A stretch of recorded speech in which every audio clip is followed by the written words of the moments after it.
my presence and being around more. And throughout the past few years with my injury, not always traveling and being on the road or not being in each practice, being in and out was tough to find that presence and the same voice as being there every single day. So I'm excited that I'm there now. I will be there on the road. I don't plan to miss any games. Like it's different. And I think that's the biggest thing is just presence and being there. And then, like E said, I mean, I've been in this league for a while now. I've seen a lot of different coverages, different teams. I've played with some of the greatest players to play this game. So there's a lot that I've learned and a lot that I feel like I can pass on to the rest of our team. And this is such a competitive league that you've got to find your way and find who you are as a team. And I feel like I can help, and my voice will do that. Mm-hmm. Hey, Elena. Hey. Continuing what Eric said, he also said you had a very good internal compass on what the standards are for this team and what your version of the standards are. Would you mind sharing some of those standards that you envision for this team? I like to always compare it a little bit to Team USA. When you arrive at Team USA and you have a practice, say, everybody's there early, everybody is rolling out, doing what they have to do to get their body ready. And if someone's not, it's like they kind of look around and it's like, ooh, I better either fake roll out or do something, because the group just brings you up. And I want our atmosphere to be that way. Like being on time, of course, that's something that you need to do every single day. Being committed to your role and whatever that role is, and each day trying to get better and better. Like those are things that if you're around a group of people that, have their standards here, it makes the entire group rise. Mm-hmm. I guess that leads me to ask the back question. It's been a while though. That's good. Yeah, it's crazy. So, it's obvious, you said in your exit interview last year that you were looking forward to having your first healthy off season. Mm-hmm. Who knows how long? Did that go according to plan? How are you feeling? And also, obviously Myisha's injury is very different from yours, but given that she is going through this kind of losing her off season to rehab like you have done, have you, talked her through it, given her any advice as you're kind of ahead of her in the rehab rate right now? Yeah. So the off season went great. It was my first off season in a really long time where I wasn't rehabbing and I was actually able to train. I'm by far the strongest I've ever been, even weight wise, what I'm lifting in the weight room. I didn't even think that would happen. So it's been a great off season. I feel like I've been able to, really improve on some things and continue on the path that I was on. And Myisha, she was here every single day. And she was working. There's some days where you can kind of see her just a little bit down. But Myisha is one of those people that generally you're not going to see her like that for very long. She's so positive. She is always, laughing, smiling, talking. She's got a loud voice. But just trying to encourage her, especially as she comes back into these drills. It can be awkward and nerve-wracking at times being in the team drills when you haven't been for a while, because you're thinking about your leg or your back or something. So just going to try to really talk her through those moments as well. Good. How are you? I have two questions. The first question was, I know you mentioned how your presence can be a voice for other teammates to come think on your voice as well. But for you personally, what do you expect about your game that you hope to bring to this season? I have a newfound strength and just more knowledge in the way that my body can, get to certain angles, positions, to continue to be the versatile player I am. I think it'll be fun that we're playing in space and we're playing with pace. It gives us all more of an opening to create. So I think offensively, we can be definitely better this season. And then defensively last year, we were great. And I think we need to keep building on that. And my second question is, can you give us your thoughts on having Kristi Toliver back? Oh, I am so glad Panda's back. My goodness. The first day she was in the locker room, it's it just feels so good to have her.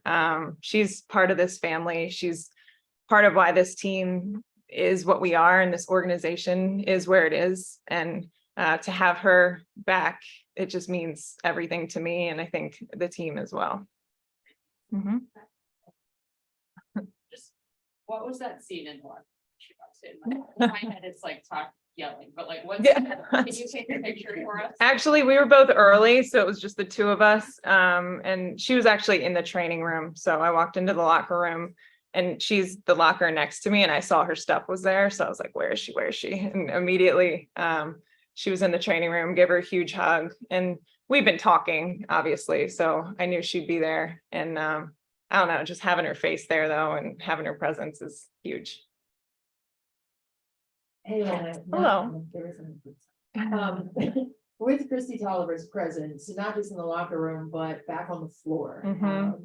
Eric was talking about how there's gonna be a lot more versatility on the perimeter Mhm. with her being back. And when you guys played together with her before, there was a Mhm. lot of that dualness with her and Tosh, but now with Ariel Atkins also Mhm. playing some point guard with USA Basketball. Yeah. And then also with Slim coming in.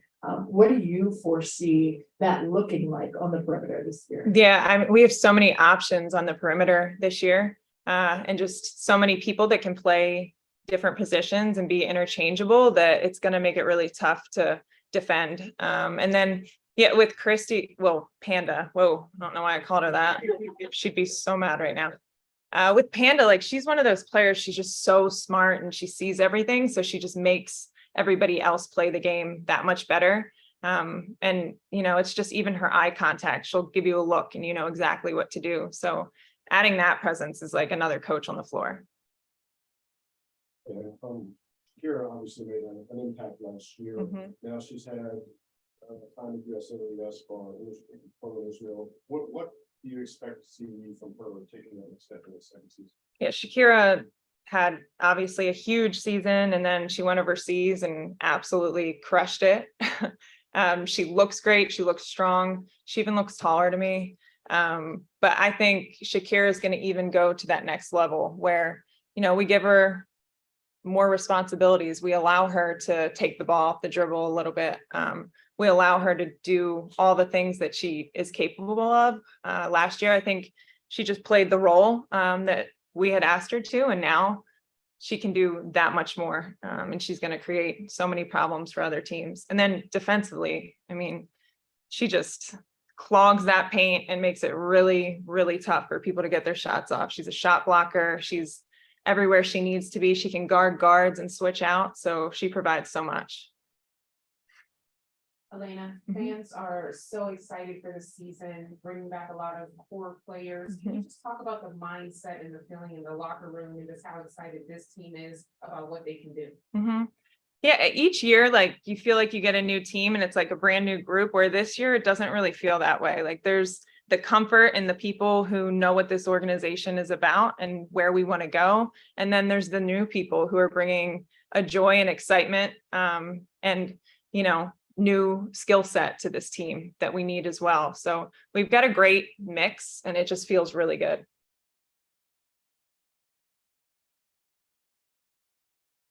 All right, we'll go over to Zoom. Michael. Thank you. Elena, over the off season, obviously with the free agent moves, we had the development of the New York Liberty and Aces. Everybody's calling them super teams. I wonder, as a competitor in the league and somebody who's also with a very good team, does that sort of whet your appetite for the type of competition that we're going to have in the league this year, and even sort of make it, you're even more determined, I guess, in some ways, to show that there are a lot of super teams, if you will, in this league? Yeah, of course, it brings a new excitement. It'll probably bring a new fan base as well. And that's what we always want to see. For me, I have the same drive and appetite each season. So it really doesn't change with who's on whatever team. But obviously, yeah, there's a lot of hype around New York and Vegas. I think there's some people that would think just fast forward to the end of the season and let those two compete for the championship. But that's something we're excited to make our mark and do what we got to do. And the best movies, the underdog ends up on top. So remember that. Absolutely. If I could ask another question quickly, it was a decade ago that you and Skylar and Brittney were the three to see, and all have had such a big impact, not just on the WNBA, but internationally. USA basketball wise.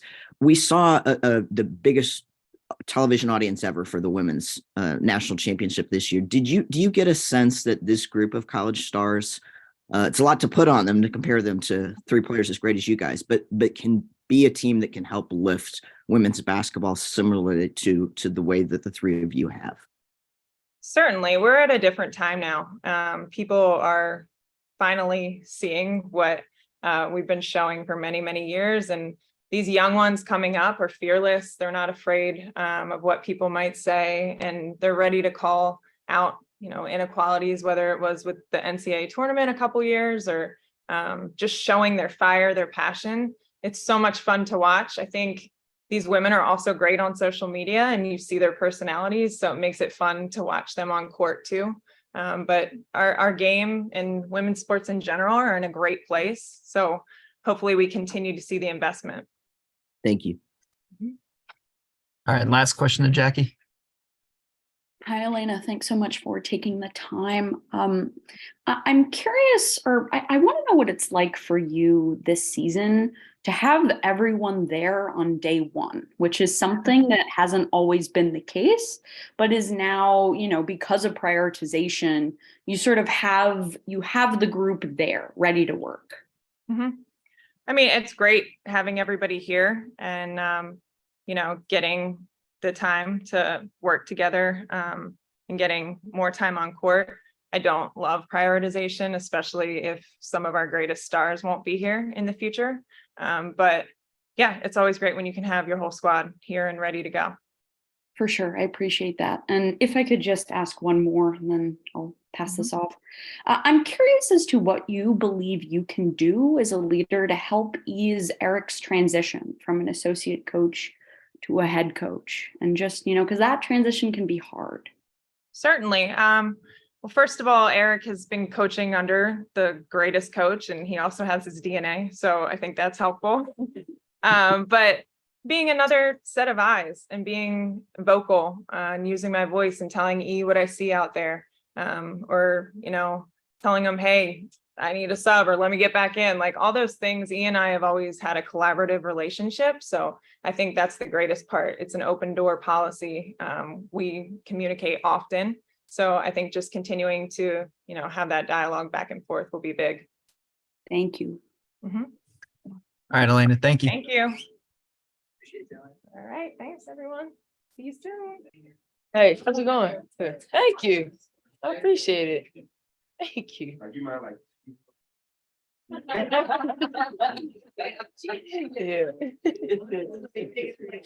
I appreciate it. Yeah, for sure. Yeah, I appreciate it. Hey, Ariel, how are you? What's up? I'm good. How are you? Oh, Good. Jesus. Just curious to ask you, just about this Mystics backcourt. It seems like there's so much depth, so many interchangeable parts.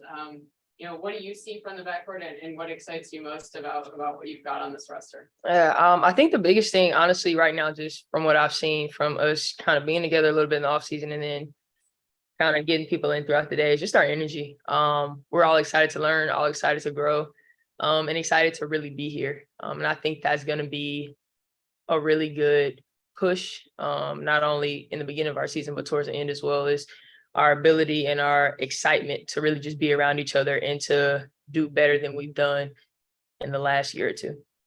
And then, I know you guys haven't had much in the way of like official practices. Yeah. The workouts that you have done so far. Mhm. Just curious what your initial impressions are of newcomers like Slim or Mendes Yeah. or whoever you want to highlight. Well, to be honest, they all just got off the plane, so I don't know. I mean, but they're good people, My bad. Yeah. No, it's all. Yeah, no, it's all good. Hey, Aaron, What's up? how was your off season? It was good. I got to do a lot of different things outside of just, dribbling basketball pretty much. So it was really fun. I know you released your clothing line Mhm. this year. How did that end up working out for you? Yeah. Did it go the way you intended? What were maybe some things you learned? Yeah. Excited for in the future? Yeah, I mean, I obviously like the logistics part of it. Anytime you start something, like there's a couple of failures along the way that, they got to happen. It just is what it is. But I think the biggest thing that I learned is if you want to do something, you really can do whatever you want. It's just a matter of finding the resources and finding people that are willing to help you, and then just putting it out there. And in terms of the growth of women's basketball right Mhm. now, especially what we've seen with the NCAA tournament and the amount of success that it had from a viewing standpoint, from a following standpoint, hmm I want to get your opinion on what you think has contributed to like this gradual rise, this apex that we seem to be reaching right now as a sport.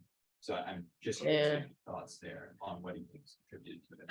Visibility. I mean, we say it time and time again. I think that's the biggest thing is if you put us on the TVs, if you put us in the venues, if you put us here, people show up. People want to watch. People want to view it. I mean, NCAA, for example, that was one of the probably the most watched NCAA game in basketball period, if I'm not mistaken. So that's nuts. But also, again, visibility. I mean, making sure that people know what's going on, know when we're playing in the games, know when things are happening. I think is the biggest thing. And just the rise of women's sports as a whole. I mean, the more people hear about it, they're like, oh, wait, they do that too? Like, yeah, we do everything.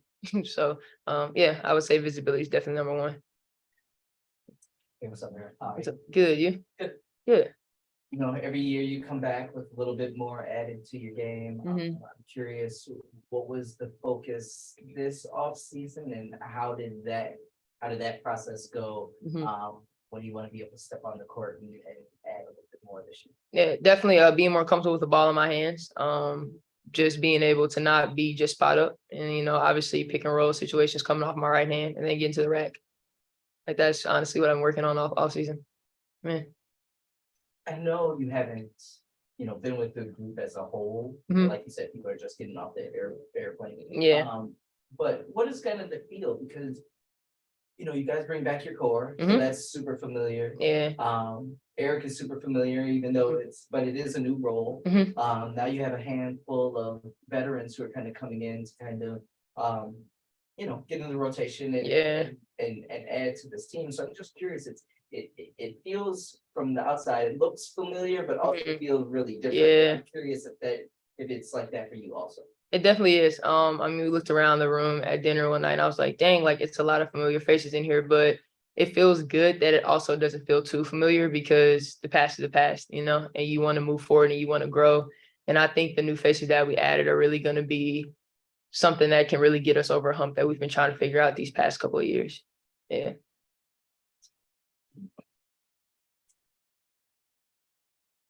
Hey, Ariel, with the perimeter depth that you all will have this Mhm. year and the return of Kristi Toliver, Eric was talking about how, they did play together a little bit, Tosh and Toliver, Mhm. but you have some point guard ability as well with USA Basketball Mhm. and also Slim coming in Mhm. as well, another initiator of offense. How do you see the depth in that position in particular, or the Yeah. 1-2 guard spots? How do you see that panning out this year? I think honestly we're really deep in that position because, like you said, initiator of offense isn't a point guard. I mean, they're two different things. And I would definitely put myself in the category of initiator of offense. But USA, it was a good experience because I did have to have the realm of the PG for our team for a little while everybody was still finishing off playoffs. And I think it's really good for us as far as depth wise because it allows us to push the ball quicker. We're not looking for somebody to outlet it to. If anybody can push the ball, that makes for a scary, scary transition, offensive transition team. So I'm excited about it. Man, What's good, Aaron? how's it going? How about yourself? Here and there. I'm excited. I'm ready to get going, really. I got 2 questions for you. Okay. One is, what did you learn about yourself this offseason? Wow. Okay. I think probably the biggest thing is that knowing that I can really do anything off my mind too, in a sense of a lot of times like you see stuff going on, you be like, dang, that'd be cool. I wish I could do that. And it's like, you can't, it's really just a matter of honestly making a call or setting it up yourself and just getting it done. So that's probably the biggest thing that I learned this offseason. And so Myisha kind of says like I'm the voice of the athlete, so I've been watching you since next. You tell them, Yeah. you really tell. Thank you. I And the appreciate young it. women I've been talking to WNBA about, like they mentioned Shakira, Elena, and Vegas and New York, but I'm like, yo, y'all always forget Ariel. Like, can you just tell, like, Thanks. I know you humble, like, Yeah. and it's okay to be humble, but sometimes you gotta remind people, like, Yeah. on her, Mhm. like, I think you tough. You just Appreciate let it. them know, like, Ariel Atkins is tough because like people keep sleeping. on Yeah. you. Like, after a while, the fan of the game's like, yeah. Right. I mean, honestly, I have a resume and I think if anybody looks it up, my name is under there. So That's all you gotta say. yeah. Yeah. Back to fashion. hmm What would you say was the biggest thing you learned from when you first launched your shorts? Still have them, still love them, by the way. Thanks, Meng. To now launching, fast forward, like the full line of things that you wanted to launch, with the t-shirts and the hoodies. What was the biggest thing you learned that would be a quote unquote failure from the first time to the second time that made the launch that much more successful? Honestly, my biggest lesson from the clothing is probably trying to always scale. It's not like the numbers are the numbers, and I'm such a like stats person and logistics person when it comes to like basketball, but when it comes to like clothing, it's not the same thing. It's like you want to have a certain amount of numbers so that, you know, you hope a certain amount of people purchase, and it really just depends on the design, or if, you know, people getting, you know, tax check, you know, is it payday? Is it you know, so like just figuring out and knowing that the numbers aren't the most important thing when it comes to trying to actually push the line. It's really about the stories that I get to tell behind it, and making sure that people understand like my designs aren't just about like me throwing something on a t-shirt, like making sure that there's visibility behind it in the sense that these things matter to me. Like the cherry blossom drop was near and dear to my heart, not only because I'm a nature lover, but because DC has become my home. So knowing that the more stories I put behind things is going to make people not only want to know more about the clothing, but me as well. So from that, how can you take what you learned and translate that to the court? Storytelling and being able to let my voice and my face be seen and heard. Yeah.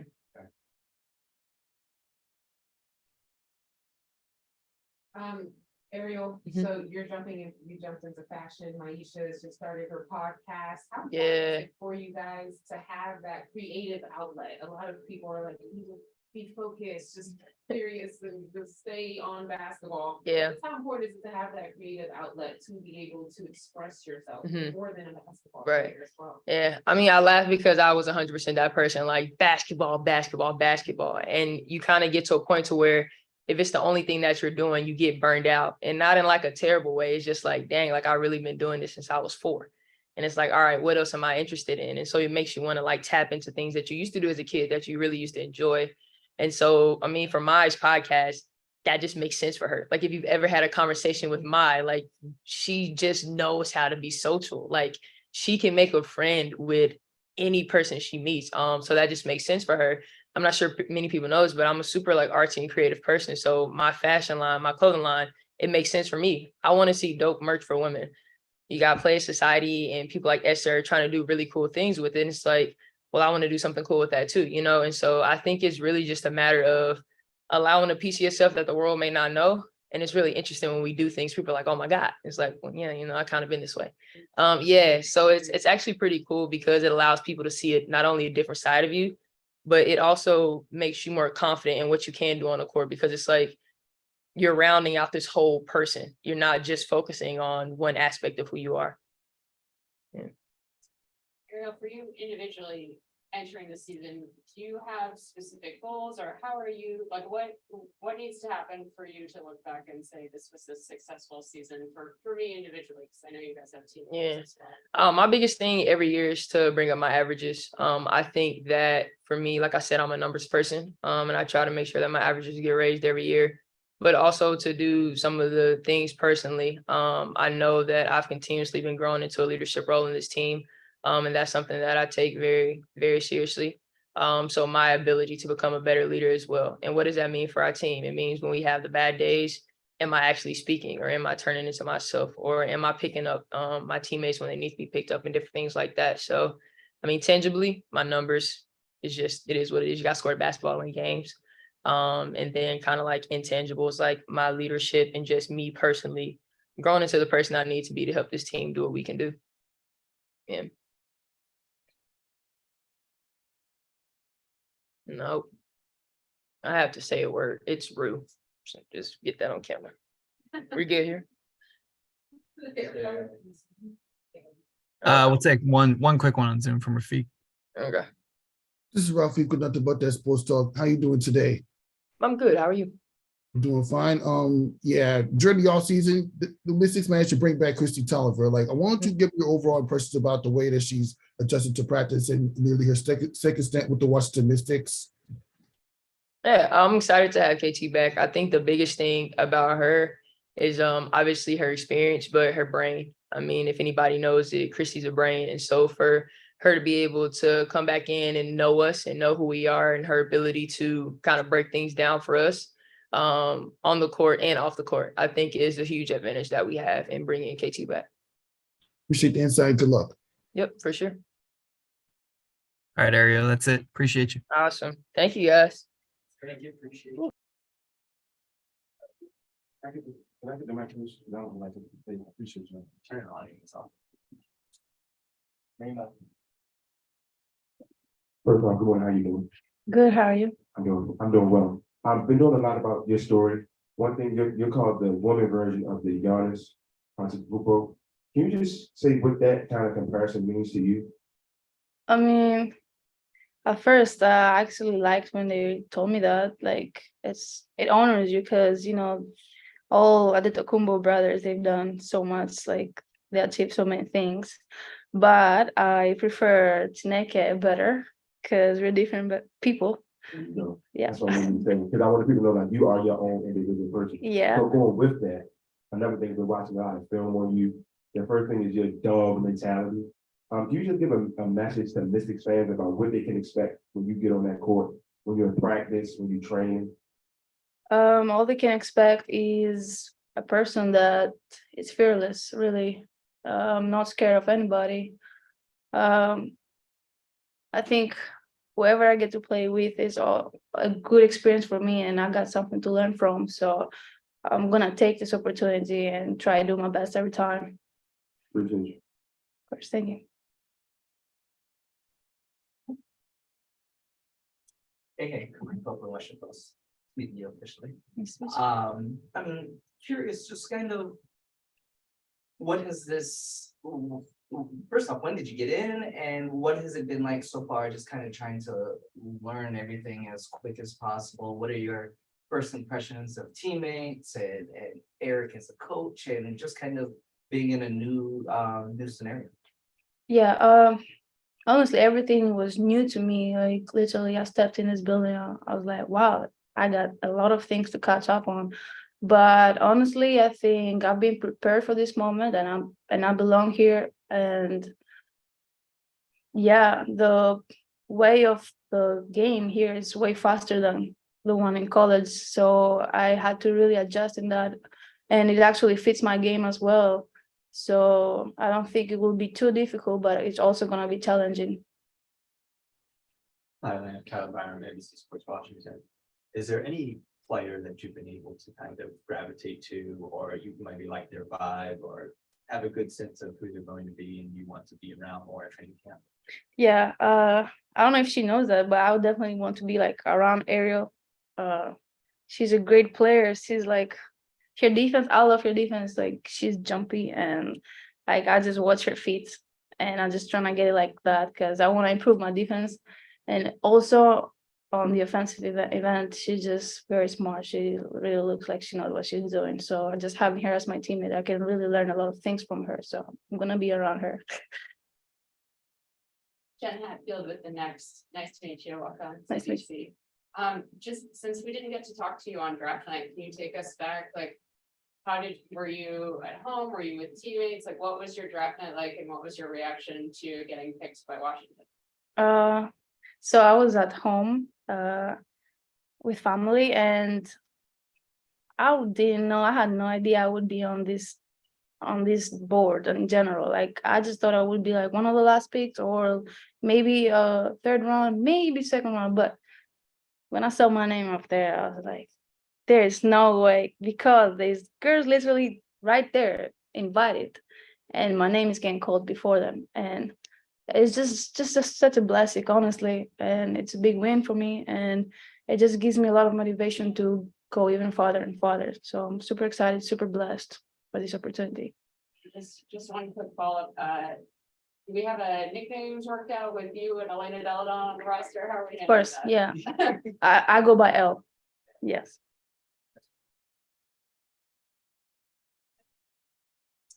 We'll take one from Rafiq on Zoom. We got one more. Somebody in person. This is Ralph. But that's sports talk. Welcome to the WNBA. Thank you. I want to get you like for the first 2 days of training camp. Like, what are your overall impressions of being able to do training camp this time as a pro? Can you repeat that again one more time, please? I said like, what are your overall impressions with yourself as far as your ability to develop team chemistry and your overall basketball talent in training camp as a pro? Our impression? Yeah. Yeah, it matches a lot with his question. I saw the game here is way faster, and I love this, and I'm adjusting to it, and I feel like I've adapted a little bit already. The environment here is very warm. Everywhere I look around, I can see somebody that I can actually go and talk to. So just being here in this environment, it will really help me grow to be a better player and a better person. Appreciate the insight. Good luck at the WNBA. Thank you. I have one quick question, Kristi Scott, NBC Sports Washington. With your that moment at the draft when you heard your name and all of that excitement, but now that you're here in the uniform and getting ready to get on the floor with these pros, what is your approach going to be when you step foot on the floor for practice? To be mentally focused at all times. Like I said, there's just so many things to learn. Learning never stops, and as soon as I can just put the learning into action, this is just gonna be the perfect fit. I really just have to be mentally prepared and good in my heart that I'm ready. Yeah.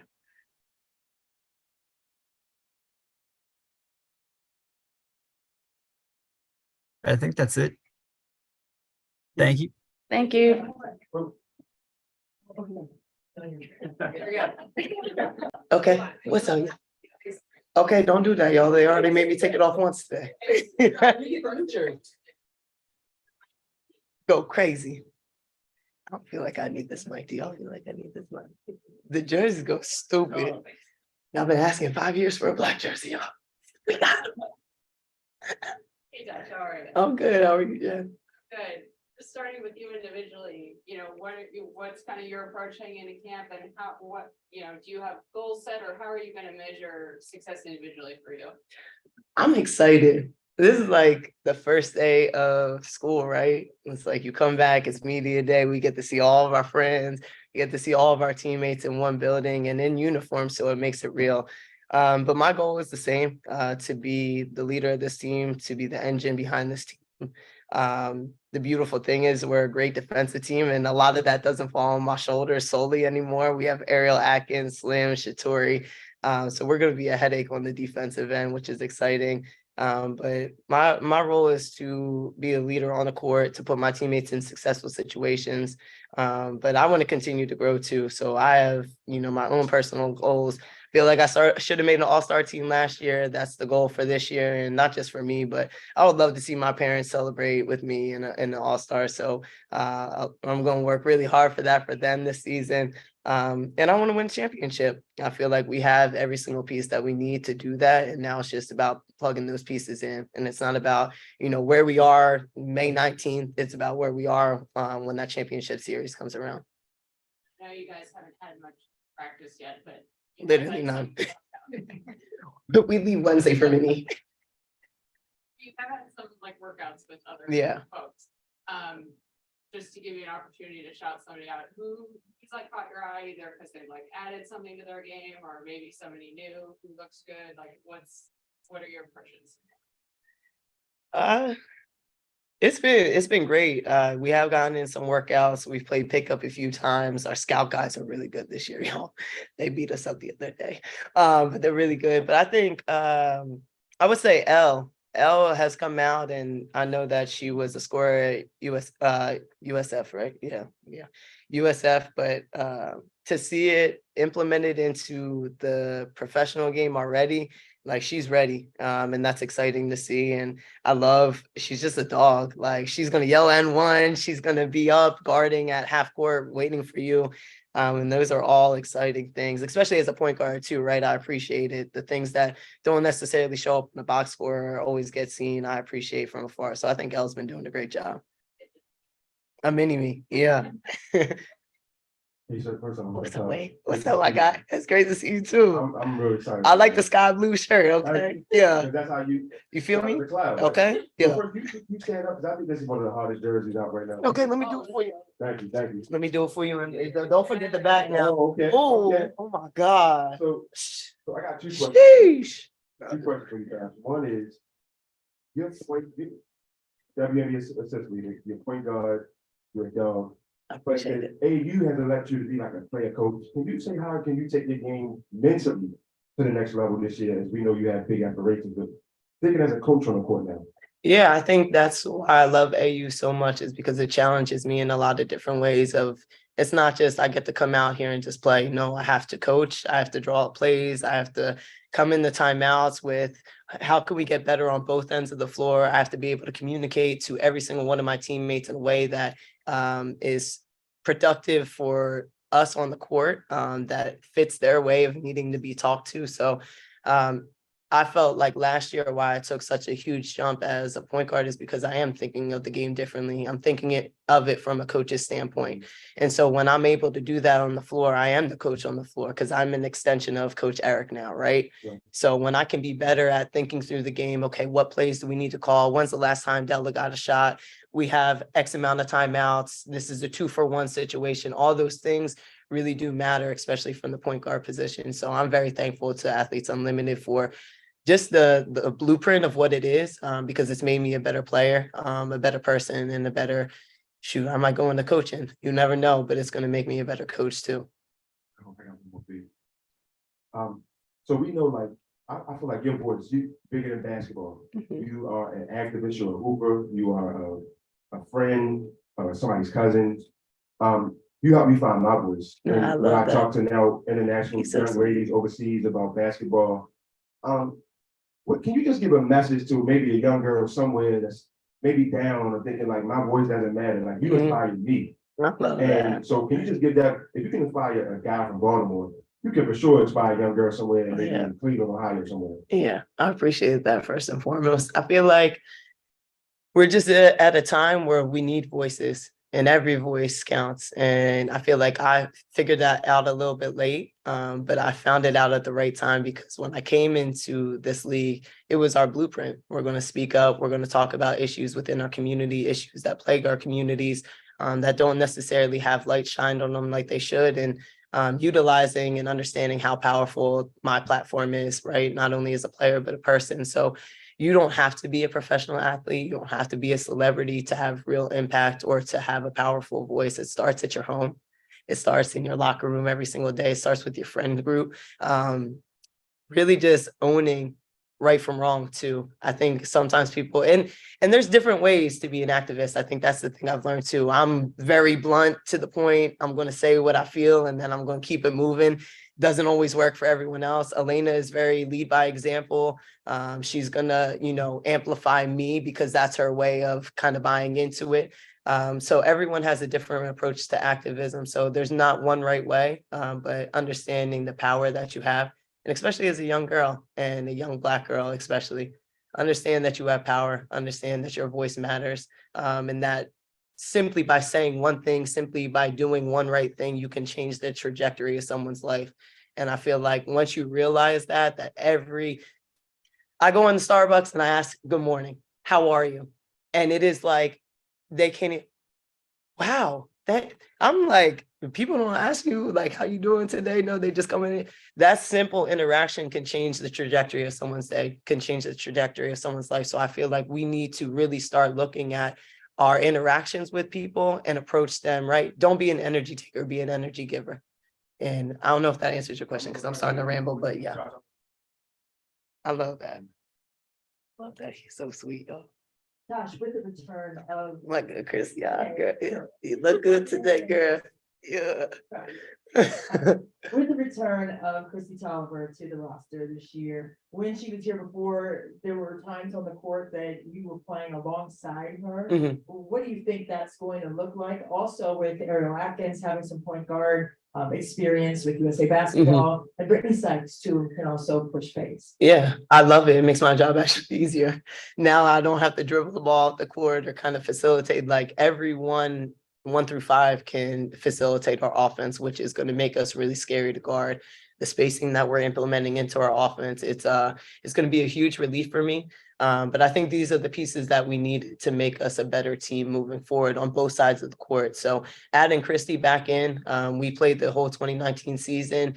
You couldn't say who was the one or the two because we're interchangeable. So there's moments that Kristi's going to be the closest outlet. She's going to bring up the ball and start our offense. There's going to be moments where, okay, I feel like I need to push pace a little bit more, so I'm going to demand the ball and I'm going to get the ball up the court. But having Slim and Ariel Atkins more comfortable in that point guard position too, it just makes us a really scary team because who you going to guard?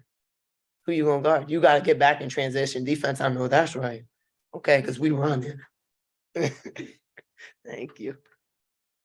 My man, how you doing? Good, how are you doing? Good. I was actually gonna ask you to expand a little bit on that, because Eric talked about playing with more pace, better spacing. Yeah, we were like last in pace last year. Yeah. So what is that? And I know you guys haven't, had a whole lot of time out on the court together, but how do you envision that playing out, and why does that fit your strengths? As a club, as a group that you guys have, and then I'm gonna have a follow-up after that. We are the best defensive team in this league.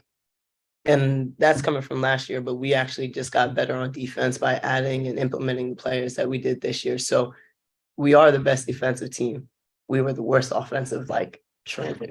Our offense wasn't great last year, y'all. That's just being honest.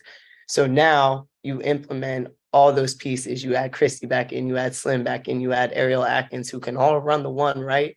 When we get stops on defense, now that makes us a better transition offensive team, which is who we want to be. In 2019, we won a championship by being a transition offense team. We barely ran any plays, barely, because we were good enough to get stops, to push the ball in pace. And when we have space and pace, we're a really scary team. So all these pieces that we're adding in, the mindset that we want to run in pace, those are all right. How do we get better as a team? How do we take that next step to be a championship team? So we're going to play one end of the floor, and then we're going to push the ball, and we're going to score on the other end of the floor. That's going to win this game. And what does this feel? Does it feel similar? Because you guys bring back your whole core. Eric has been here, but now he's got a new role. But now you bring in some vets that you guys are still familiar with. Yeah. To kind of round out it. Does it feel like a similar team? Does it feel different? Because it kind of from the outside, it kind of looks like both, and it's kind of odd, or not odd, but hard to kind of predict, just because you guys are adding a lot of pieces, but a lot of the pieces are also the same. Yeah, I think this is a new team. This is a new year. And so while I'll bring up 2019 because that's when we won, and I'll reference it, this is a completely different team from that team in 2023. So I'm excited. I do have the same feel that we have everything in our locker room that we need, and now it's about piecing it together. And again, it's not about how we start, it's about how we finish. Yeah, I know we keep talking about two particular teams in this league, but I'm really excited. I'm really excited for what we have in our locker room. Our core has been together for 5 years, and when you have that experience, it makes a world of a difference in your pursuit for a championship. So I think that's going to be the difference for us this year. And everyone's bought in. We're really bought into each other. We're committed to what our goals are. And that's a beautiful thing when you have everyone that's bought in and committed to those things. Thank you. Josh, How you doing? Your jersey, the vibe, it matches you. I love it. Thank you. Thank you. I feel like it's an intimidation. I have two questions for you. First one I want to ask about Eric, because I feel like the parallels of your two careers in the W are very similar. Like, he was a relative young coach when you first came into the league. Yeah. So how much has he contributed to your development when he was assistant coach? And now obviously he's going to be your coach this year. What has he done to help you reach levels you can? Yeah, I feel like Eric has been here for 10 years. So I know that people are a little fearful or can be doubtful in a lot of senses of the move or the change, but he's been a part of every success that this team has had. Every single player that is in this locker room has been recruited by him and Coach T. So he has had his hands into everything that makes the Mystics what they are. The last 2-3 years, whether we've acknowledged it or not, you guys aren't going to see it from the media. He runs our practices the last 2-3 years. He comes into the huddles, he draws up our plays, he's in control of our offense and what it looks like and how it is. So just because we don't speak on those things doesn't mean that those things weren't real. So now this transition is very seamless to us because we've seen it the last 2-3 years within our practices. And then I've been here 8 years and Eric has been a huge part of my development. Safu is my personal player development guy, but Eric has been great with me about being real, about steps that I need to get better for this team, not only on the court and talent wise, but off the court as a leader as well. So that's just going to continue. And he's done a really good job in the few weeks that we've been here. And even last night with our team dinner, how we approached it, he's ready. And when he exudes that confidence in himself out to us, we already had that confidence in him. It's just about him feeling that in himself too. My second question, I want to ask about the momentum behind women's sports right now, Mhm. following off the I don't say coattails, the wave of the NCAA tournament. Absolutely. You can say the coattails of them because the babies was hooping. How has that conversation been brought up amongst WNBA players, maybe talking kind of behind the scenes about what can you guys do this year? How do we make this league better for them? How do we make this league better for them so that when they come to this league, that it's no secret. We have 144 roster slots. We actually don't because most teams can only hold 11 now. So when you talk about they had a phenomenal tournament with a lot of record-breaking things for women's sports, right? How do we make this league better for them? And I think that's all of our common goal of, okay, how do we continue to grow this league so that at the time that Angel Reese is graduating and ready to come into this league, Caitlin, Haley, all those, Paige and AZ, that this league is in a better position for them to thrive and for them to have the same success and experience that they had in college. And there's no drop off, there's no let off. So that I think that's the common goal, but also for us, how do we carry over that momentum, right? I'm still trying to figure out year 8 where the disconnect is between college basketball and having all the best players from college basketball now in one central league and not being bought into. And it's frustrating, right? Because you can look at the NWSL, and I love them. I love our Washington Spirit, but they've continued to add 2-3 teams this year. Why are we not doing the same? And so how do we get the support that they get? How do we bring it to our league? And I think the frustrating part for us is when you look at the 2 teams and 2 leagues, what are the demographics? And I think we have to be real about that. I think we have to be honest about it. The hate that was thrown to Angel Reese after the tournament, it's not because she did the same things as Caitlin Clark or Haley, it's because she's Black. So I think until we start being real about those things and why we aren't invested into the way we should be invested into, it comes down to, do we support Black women in this country? Period. Mm-hmm. Natasha, we heard the emphasis on spacing quite a bit this week. And everyone's talking about it. With the collection of things that you guys have, Mm-hmm. you're having Now, baby, hooping. It's the MVP. That's the MVP. yeah, later from the Mhm. This is going to have your collection players in The bigs that we have on this roster allow our spacing to be what it is. So you can talk about our guards and our guard play all you want, but they are going to be our X factor on the offensive end. Who do you guard? When we play with space and you have post players that all can shoot the 3 and Shakira is getting out there, but who do you guard? How do you guard us in space, right? When we're able to get to the basket, when our post players are still able to play back to the basket, but then they're able to step out to the 3-point line. They're able to pick and roll. They're able to ghost out and shoot off the dribble. That versatility alone is going to make us a really scary team. And then you can talk about our guards and what we're going to be able to do with that amount of spacing and their ability to shoot. And, Elena, Tianna, Shakira, they draw so much attention in pick and roll defense. That's going to just open us up as guards. So our offense this year, we are emphasizing spacing because we're only going to be as great as our spacing is. Tosh, going back to what you were saying about the connectivity between the WNBA and college basketball. Yeah. I recently heard AZ Bud saying that you guys are very close. I love AZ and Paige. I love AZ and Paige. They're so sweet. How important is that to have those connections and to plant those seeds and to let them know that, yeah, I'm the linchpin, like you can come to me and ask questions about the WNBA and how it is and the transition.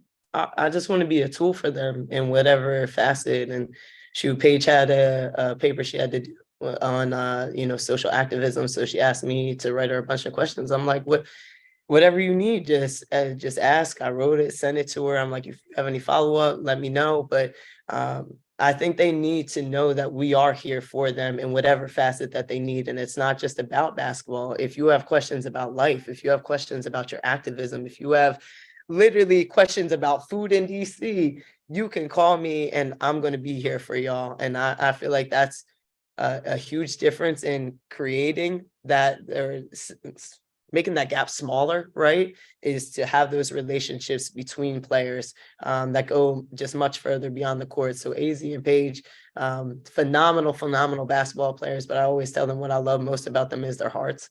I think they're phenomenal kids and young women, and they're doing what they can with their platforms, and they're not afraid to use them. And all their success that they're having, right, with NILs and all that stuff. I want to be able to tell you, like, this is great, and now this is how you need to go about saving that money, because money, okay, money, the ball stops at some point. So really utilizing, I'm sure y'all see my tweets about, if I was in college and I had an extra year, I would stay. And that's not no hate to our league. That's just the reality of what is best for y'all. If I could make this money, okay, you would have to yell at me. You would have to kick me out of school, okay? They making money. But yeah, I think the relationships between us are all really important, and it just closes that gap that we have between the two. Speaking of relationship, what was your thought process seeing the joy from BG as you begin training there? Ooh. I feel like last year, regardless if you were on Phoenix or not, we were missing one of our main pieces of this league. We were missing a family member, and that weighs you all season long, right? Of what can we do? There was points where I was like, I don't feel like we're doing what we need to do in order to get her out. Why are we not talking about it? But obviously following in the plans of her family and those that she entrusted. But man, to see her back in some practice gear and just smiling and at home with her family and her wife, this is what we've been working for the last year. I have chills talking about it now, but we are now complete because she's back, and she now gets to have a normal life, get back to her normal life. And I don't think people realize we take that for granted every single day. The situation that she was in, I don't know if many people could survive it. And I don't know if many people could still come back with the same heart that she has even now. And I love BG. I'm so happy that she's home, but I think, all the accolades that BG has had in her career and will continue to have don't mean anything for what she's about to do for her community and for people that have been in likewise situations that she's still fighting for. Right. That's it.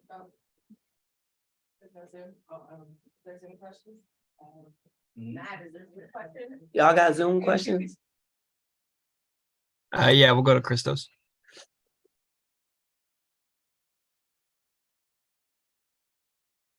Christos.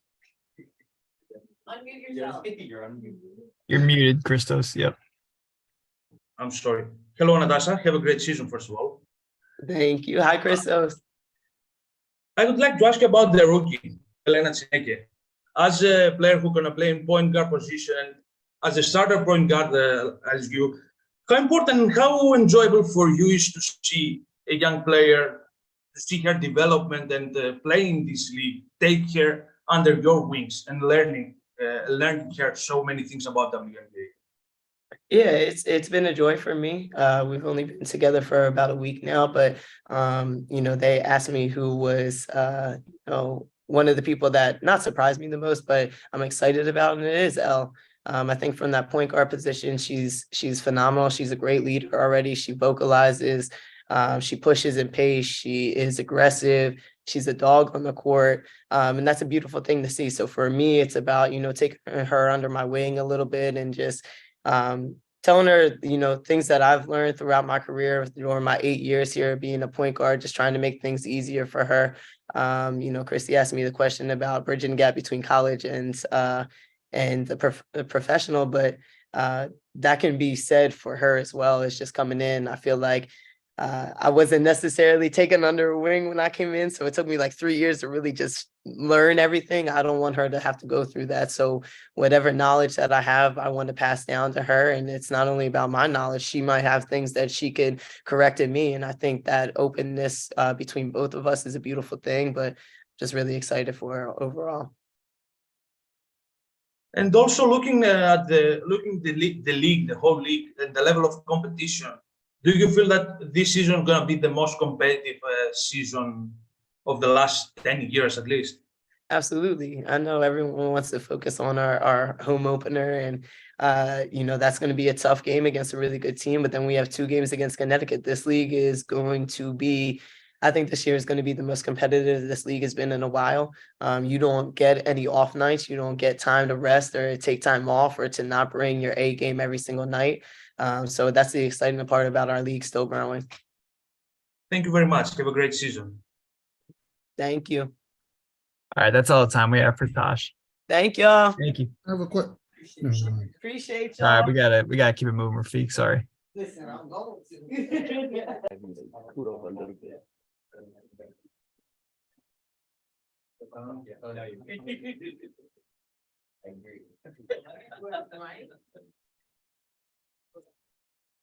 Oh, there you go.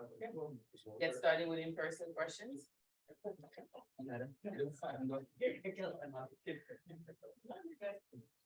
Hey guys, how are you? Good. Jen Hatfield with the Next. Nice to meet you.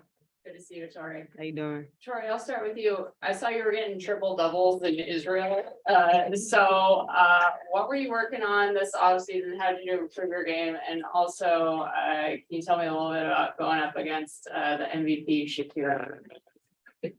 Took my bonus. I'm still healing from that. Just my versatility, and just my endurance as well. Being able to play both sides of the ball and affect the game in multiple areas. And just continue to build on that. It was a good time, but obviously going to compete against Kira, and just seeing her growth as well, from her first season and seeing her overseas. And I mean, it was fun to watch, but it wasn't fun being on the other side, watching her score. I guess at least you weren't guarding her, right? I mean, at some point, I was like, you know what, I'm just going to leave my person because whoever's doing it right now is not doing a good job. But no, I wasn't guarding her. And then Alicia, is that how I say it? Yes. Nice to meet you. Welcome to DC. I was kind of looking at your background, and you kind of had quite this story of your first camp several years ago, playing a little bit in 2020, and now you're finally back. So congratulations on getting back to this point. How does it feel to be in a camp again, and how are you kind of approaching this? It feels really good. Especially I played with JJ in Israel and playing against Shatori Israel as well, and Shakira. It's just I feel like at home. So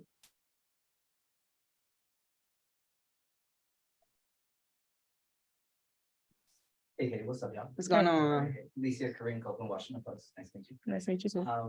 Victoria, I want to start with you. Just what is the feel of this team? Because there's so many people back. This core is still here. Yeah. But Eric's got a little bit different of a role. Yeah. You guys brought in some veterans who are very much expected to contribute and help push this team forward. So I'm curious, how is that blend between having the established folks that have been here, but also kind of bringing in a new group to kind of give you guys a little bit of a push? Yeah, it feels great. Just at our dinner yesterday, it felt like a family reunion. There's a lot of hugs going around. And even the people that are new feel like they fit right in. And even though I just got here, I've just heard great things about just the hard work that everyone's been putting in, and I can't wait to jump back out there with everyone too, just to compete. But like I feel great, and just knowing that, the people that have been here working feel great, and then management and coaches feel great as well. So it's a great feeling to come into. Hey, Shatori. Hi. Tyler Byram, MC Sports Washington. I want to start with you, Coach Shatori, with your contract and getting that this past offseason.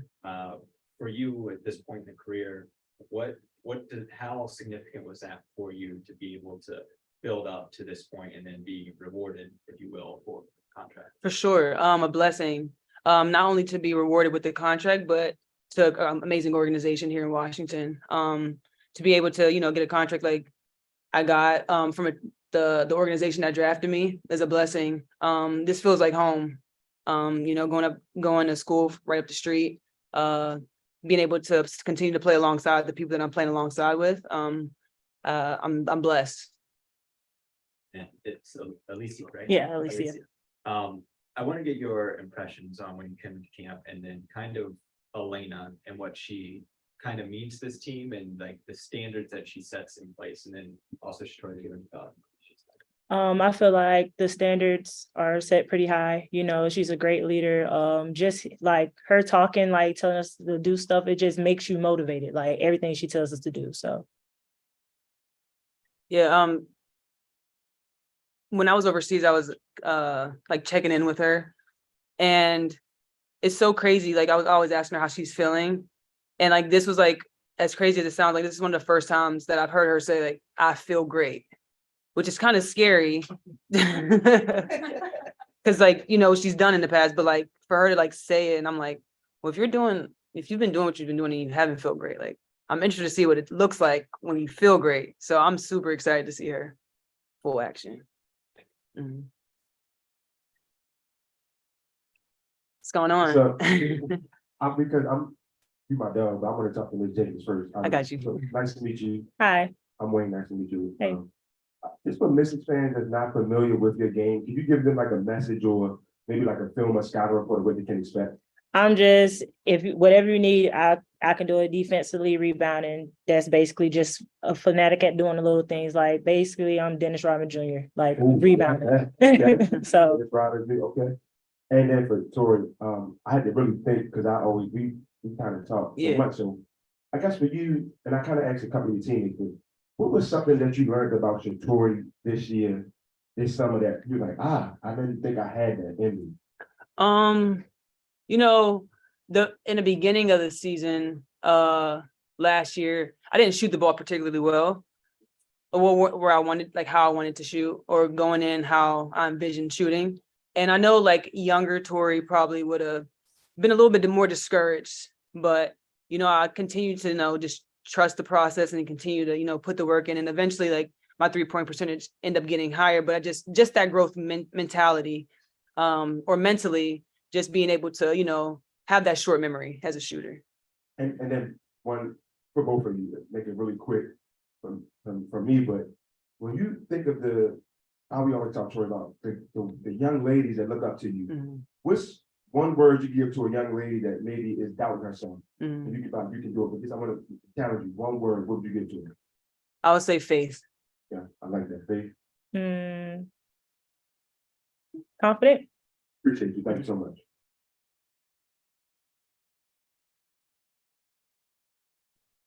Corey, for you, when Slim got signed, I was kind of like, whoo, like between you and her, like that seems like a pretty speedy duo you got there. Yeah. What were your thoughts about playing with her, and have you had a chance to like talk to her much? Or I know you kind of just got here, but just your thoughts on that specifically. I mean, I know Tasha's fast too. Other speed. But. Super excited.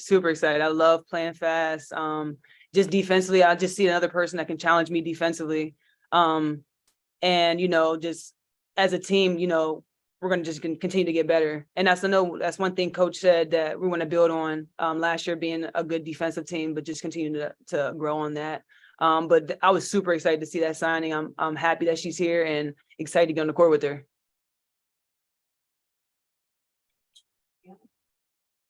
Victoria, How you doing?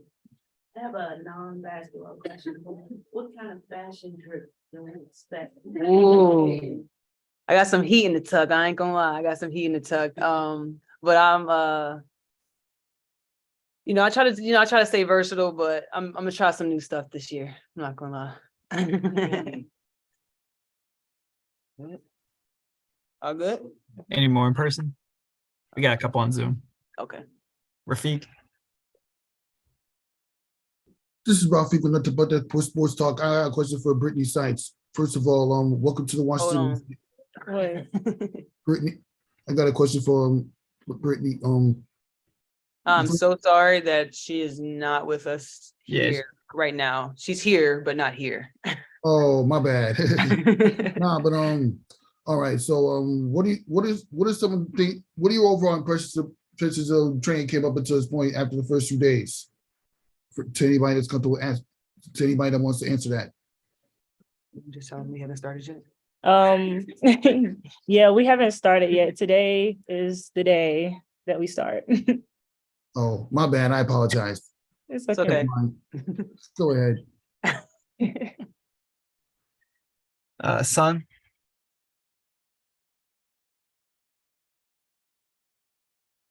Hi, hello everyone.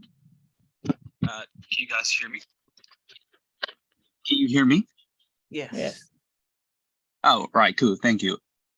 Sorry, I have to keep my camera shut because here in Beijing is almost midnight. Lights out in my house, so I'm just gonna ask a question directly. Obviously, my question is going to be about Chinese new player Li Mon. I'm wondering, could both of you talk about your impression about her as a person and also her game? I believe she's been with the team for over a week or so. Maybe she's already getting some of the practice or scrimmages.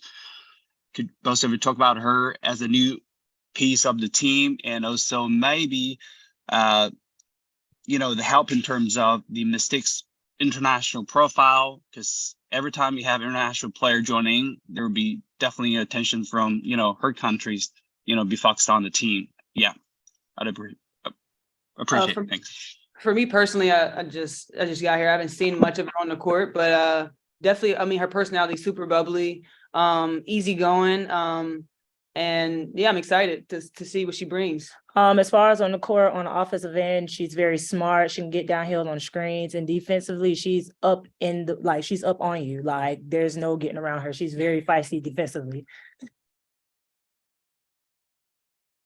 All right, thank you. Looking forward to her, playing a new season with the team. Thanks. No problem. All right, guys, that's it. Appreciate your time. Thank you, guys. I can stop sweating. Hey,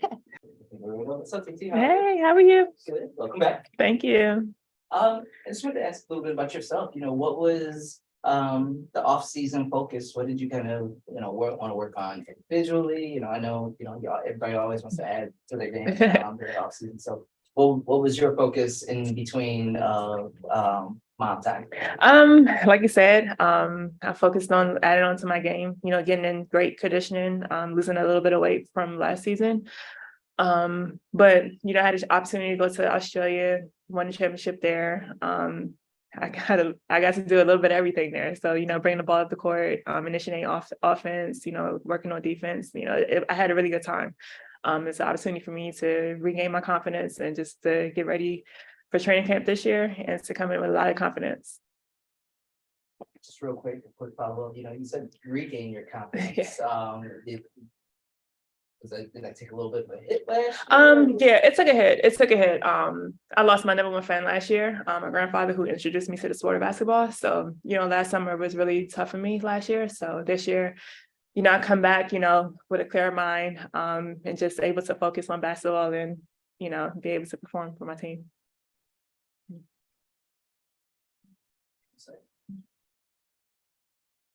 Hey, how are you? Hey. So, correct me if I'm wrong here. You went to Australia by yourself, right? No, my son with me. Okay. Yeah, he went with me initially, and then he came back over to visit his dad. Got it. Okay. Yeah. I saw the reunion video. Oh yeah. He came with me. He did school for a couple of months out there, and then he came back during Christmas, and then he ended up staying. Got it. Okay. I was gonna ask you about having to be separated for that whole season, but Oh, it wasn't the whole season. No, it wasn't the whole season, but it was still hard. It was extremely hard. I bet. So pivoting then to this season, how are you thinking about your role, coming off of a season where you probably didn't play as much as you wanted to, and, you know, such a great season in Australia? I think it's just coming in here and just being realistic, and just being a true professional and vet, and just being open to filling whatever role the team needs me, whether it's being vocal, whether it's being, you know, a backup post player coming off the bench, or just being, you know, a great culture piece in the locker room. Whatever is thrown my way, you know, I'm open to it and, you know, ready.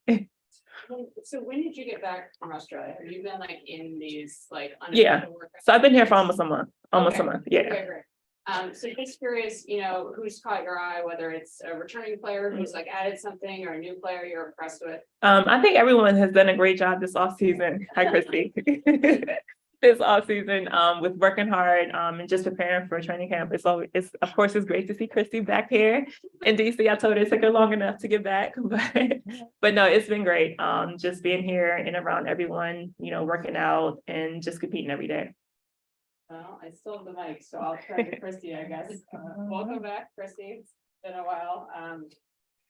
What were you thinking when you walked through the doors here for the first time again as a Mystic? Like what does this feel like for you to be back? At peace. At peace. It was nice walking back into a familiar, well-kept arena. You know, don't take those things for granted. I don't. But to see all the faces and just the energy and the enthusiasm, I'm really excited. You can't tell my voice. And then you bring some former Sparks teammates with you Yeah. as well. So does it feel like some like weird mashup of like 2019 Mystics and your Sparks teammates, or like how do you think you all kind of fit together? No, I think I just won GM of the year. I got the right pieces with us. No, it's definitely not weird. For me, it's like it makes everything feel right. It makes everything feel whole. You know, going to LA and, you know, I didn't know Slim or Zahui before that experience, and got really close with them. And now for all of us to be back here, but now I get to bring my old babies with the new ones. It's just like a cool collaboration. And I'm really excited, and it's a blessing when you get to be around people that you enjoy every single day. And I don't take that for granted either. So yeah, at peace, whole, everything's good. Hello, Turks. And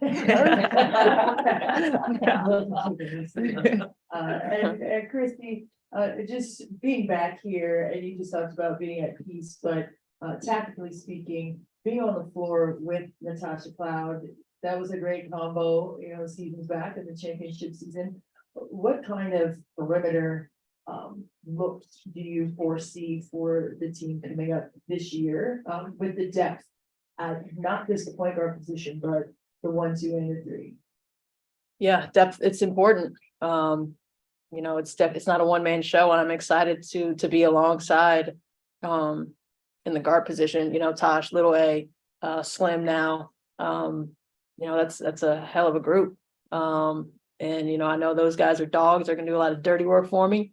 So I'm surrounded by the right people, and it's, you know, it's my job to do what I do to help them. So we're just here to help one another. I think it's going to be a great mix. It's served well in the past, and I think we've only gotten better now in 2023. And TT, this one's for you. Just with your experience, and you said you regained your confidence, but with your experience, what kind of leverage do you feel that you can provide to impact the team in that way? I think it's just having the experience of knowing and being the culture every day, and just knowing the system and know what's expected of us. You know, I can help the young players get on board and, you know, play to their strengths and just be a great positive voice in the locker room. How you ladies doing? Great. As Church, I want to ask you kind of a joint question. I've covered women's basketball at the Church, and the passion, Coach Brenda, it's just like, it's like a feeling that you have to be to kind of get there down the middle of 1 and 2. Can you just talk about how cool it is being so close to that passionate fan base as Washington Mystics? I mean, yeah, it's fun. I mean, I think Coach B recruits the right type of players. And, you know, we grew up with that fire. We grew up with that killer. You know, those are the type of characteristic that she wants on her team, on her Terps teams. And that's why you see it year in and year out in the draft. When these guys come out, that competitiveness, that fire, that drive, you see it at AT, obviously Diamond this year, Shatori, like the list goes, we got a laundry list. But the common denominator is our fire, is our competitiveness, but also our selflessness. And we're always going to be good teammates. And that's something we also take really, really great pride in. And that's why we are winners, and that's why we win championships. Kristi, I've been a huge fan of you both since your guys' college days.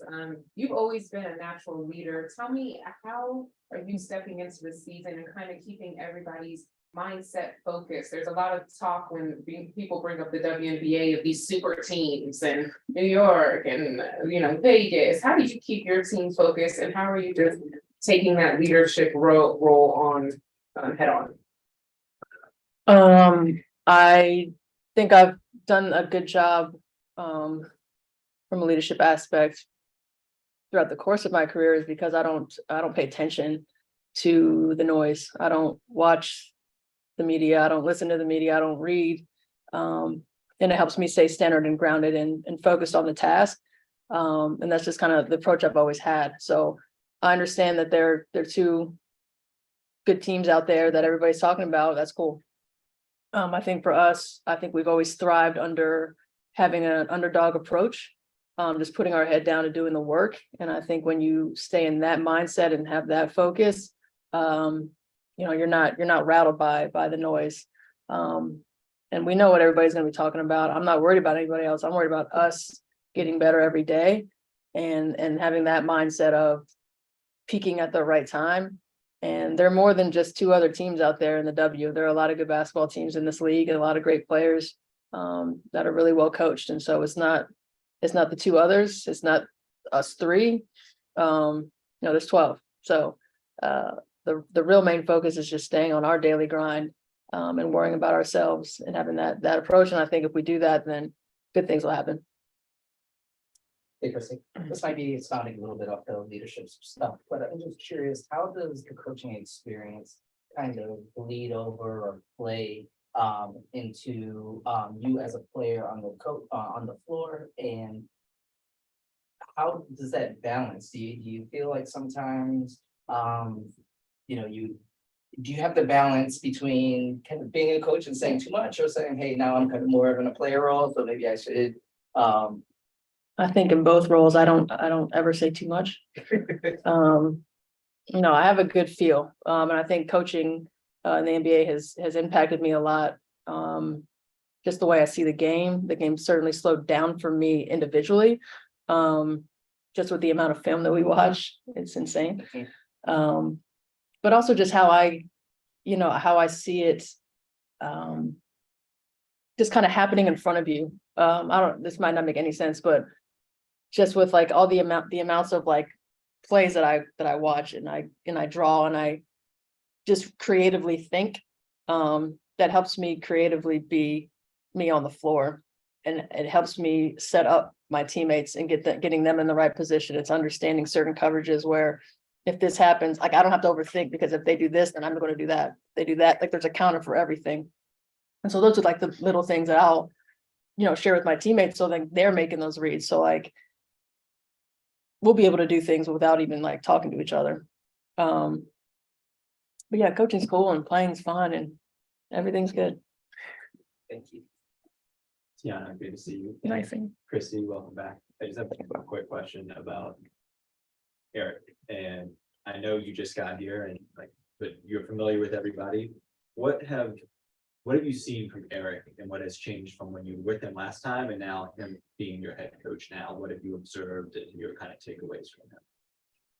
I've been here very long, but I think the first thing, and I noticed this not even just with E, but with my former teammates and now teammates again, everyone seems so much more mature. They seem more poised. They seem more in control. You know, listening to E, it's like, you know, he's got his big boy pants on, you know, if that makes sense. Like, you know, he's speaking speaking things with his chest. Because he's the boss, he's our leader. He understands like the responsibility and the task at hand. And when you're an assistant, you're in a different role. Like I'm an assistant in Dallas. It would be completely different if I was Jason Kidd. That's just something you have to step into, and it is different.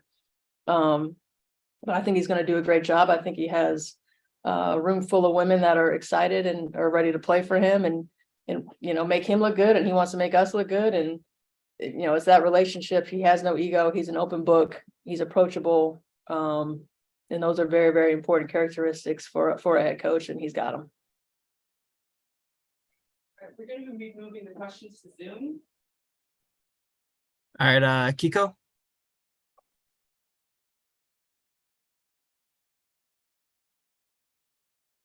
Sorry. Yeah, thank you very much.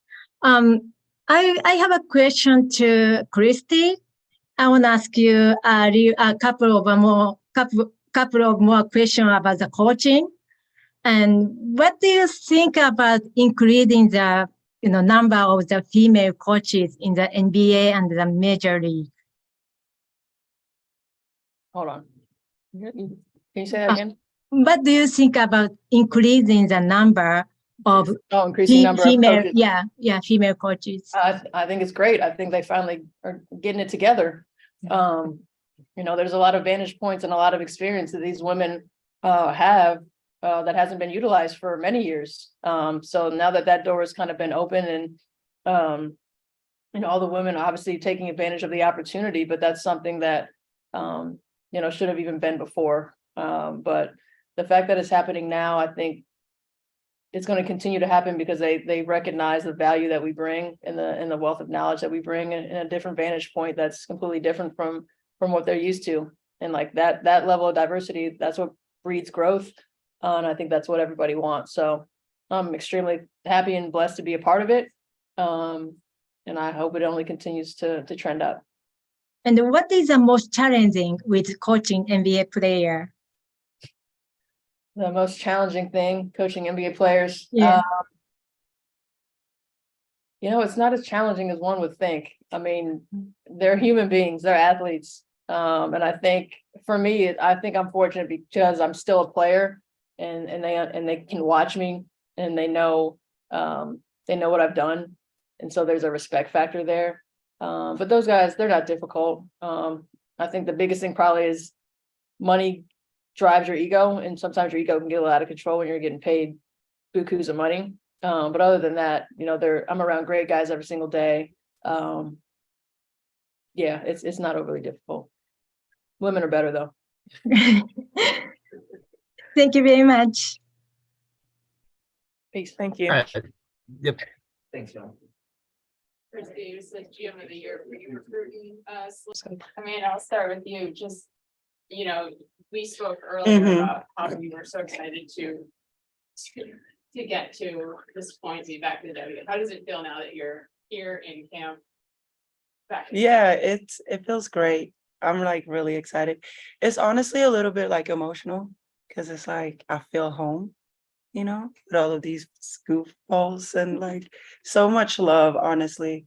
And it's definitely a blessing. And training camp starting, like nerves, but a lot of like thankfulness. Like I'm really grateful to be here. Myisha. So cute. I know. Myisha, how's the knee feeling? We got a little bit of an update from Eric, but just how are you feeling? How has the off season been for you recovering? Yeah, I mean, up until Friday, it was like rough, but when I got to play 2-on-2 on Friday, I was just like, I think I shed a tear, to be honest with you. Then I went on Instagram and started venting, but like I've just come a long way, and just that rehab, well, still rehabbing. So like this process has really been tough, mentally, physically, emotionally, all of it. It just has been super tough. So we got better days coming. But she looking great out there. Like a basketball player? Yeah, and you have people like running around like hula hoops. Yeah. That was good. Yeah, that happens, man. Yeah. See? Well, I'm so excited. Everyone has come into the media room with so much energy. I can tell it's gonna be such an exciting season. Yeah, we were teammates. I'm crying. I don't know if I can take her serious. Buckets in college, and now one of us made it to the league and one of us is not. Like, Hey, but You're in the room. You're in the room. This question is for you. You know I was coming. I talked to Ariel and she was talking about how fashion has been such a creative outlet for her, and it's good not to get burned out as a basketball player, just focusing on that. You have been able to launch your own podcast and kind of interview players and do that this off season and while you're still rehabbing. How has that been? And how's that served you as just a great outlet to have to be able to show that personality that we all see every day? Yeah, I think for me personally, it was just having another outlet, because coming in to work every single day, doing the same thing every single day and not necessarily seeing the results right away was definitely tough. So when I started the podcast, it was like, okay, let me get my mind off of, something other than just coming in and doing rehab every single day. Or am I seeing the progress? I don't have to see the progress, but like just to have like that outlet and just have for female athletes and women in sport to have an opportunity to like basically show their personality too, and for you guys to get to know them. I think I'm okay. What's up? Hey, Wayne. I mean, Rick up and watching the post. Oh shit! I said. I said no. You shouldn't have. He got me over here calling him out. I see him every day. That's what it is. Wayne, goddamn. Kareem, I'm sorry. Okay, I'm about to leave. What's one word again? Lulu. Yes. God damn. I don't know how much you talk to Eric about role and things like that, because I know you guys are just getting here, haven't gone through a ton of practices and things like that. But I'm just curious, how do you find your fit as fast as possible and try to kind of, ingratiate yourself with a group that's has 5-6 players, 7 players have been here together for quite a while, but also has you included as a new group of veterans that are gonna come in and have their fingerprints all over this team also. Right. I think for me in the beginning is mainly just getting to know my teammates. See how I can get them open and get the best, out of each possession. But also doing like the small things, right? Like setting great screens, spacing out. So I know that when Elena has the ball, like the focus gonna be on her, but I'm a shooter, so I can space out, and is. Okay. That's down. But really, this is an important year for me. So whatever my teammates and coaches need from me, that's what I will do. And I will go 100% every single day and push myself, push my teammates, and make sure that everyone are on the same page, right? This is a great organization. The team is wonderful and they play like a family, right? They love each other on and off the court. And just coming into that is going to make this journey so much easier because there's real, genuine love. So whatever they want and need from me, I will do my absolute best to give it to them with a smile on my face. And I'm just here to win with them. I've been here for 3 weeks almost, and I don't think I've been in a group with people that deserves to win as much as they do. And this is simply off who they are as human beings and the soul and the energy that they carry. That's something that's so rare. This is my 8th year in the league. And again, I'm just so grateful to be here. I am so thankful to be here. Yeah. Who's your best friend on the team so far?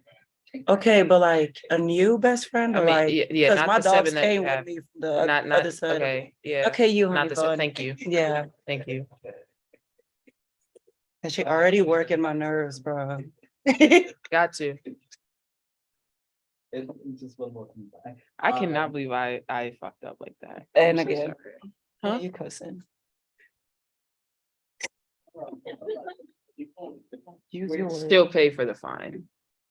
How did, you spoke about how I'm sorry. there were some frustrations during this whole process. Mhm. How did you keep yourself in good spirits and not let that weigh on you too much? Because it certainly can. We've seen that happen to people before. Yeah. Like I mentioned before, the podcast for sure helped with that. And just seeing everyone's face every single day, whether that be like my teammates, Christina, Sarah, coaches, just going home also to my dog. He definitely helps with a lot too. So, I mean, just trying to just keep the positive attitude. Just know that every day is not going to be a good day. Hi, Amanda. Hi. Byron, this is Coach Washington. This is to meet you. My question's for mine. Oh. I love it.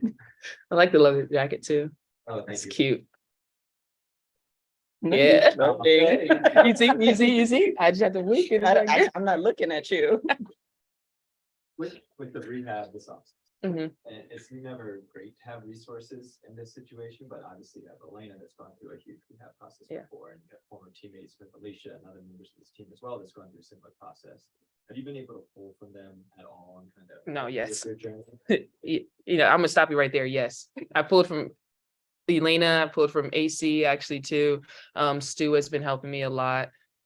Tosh and A both, like, they haven't been like through an injury like this, but I know, knock on wood. It's like just their encouragement, like the words that they give me.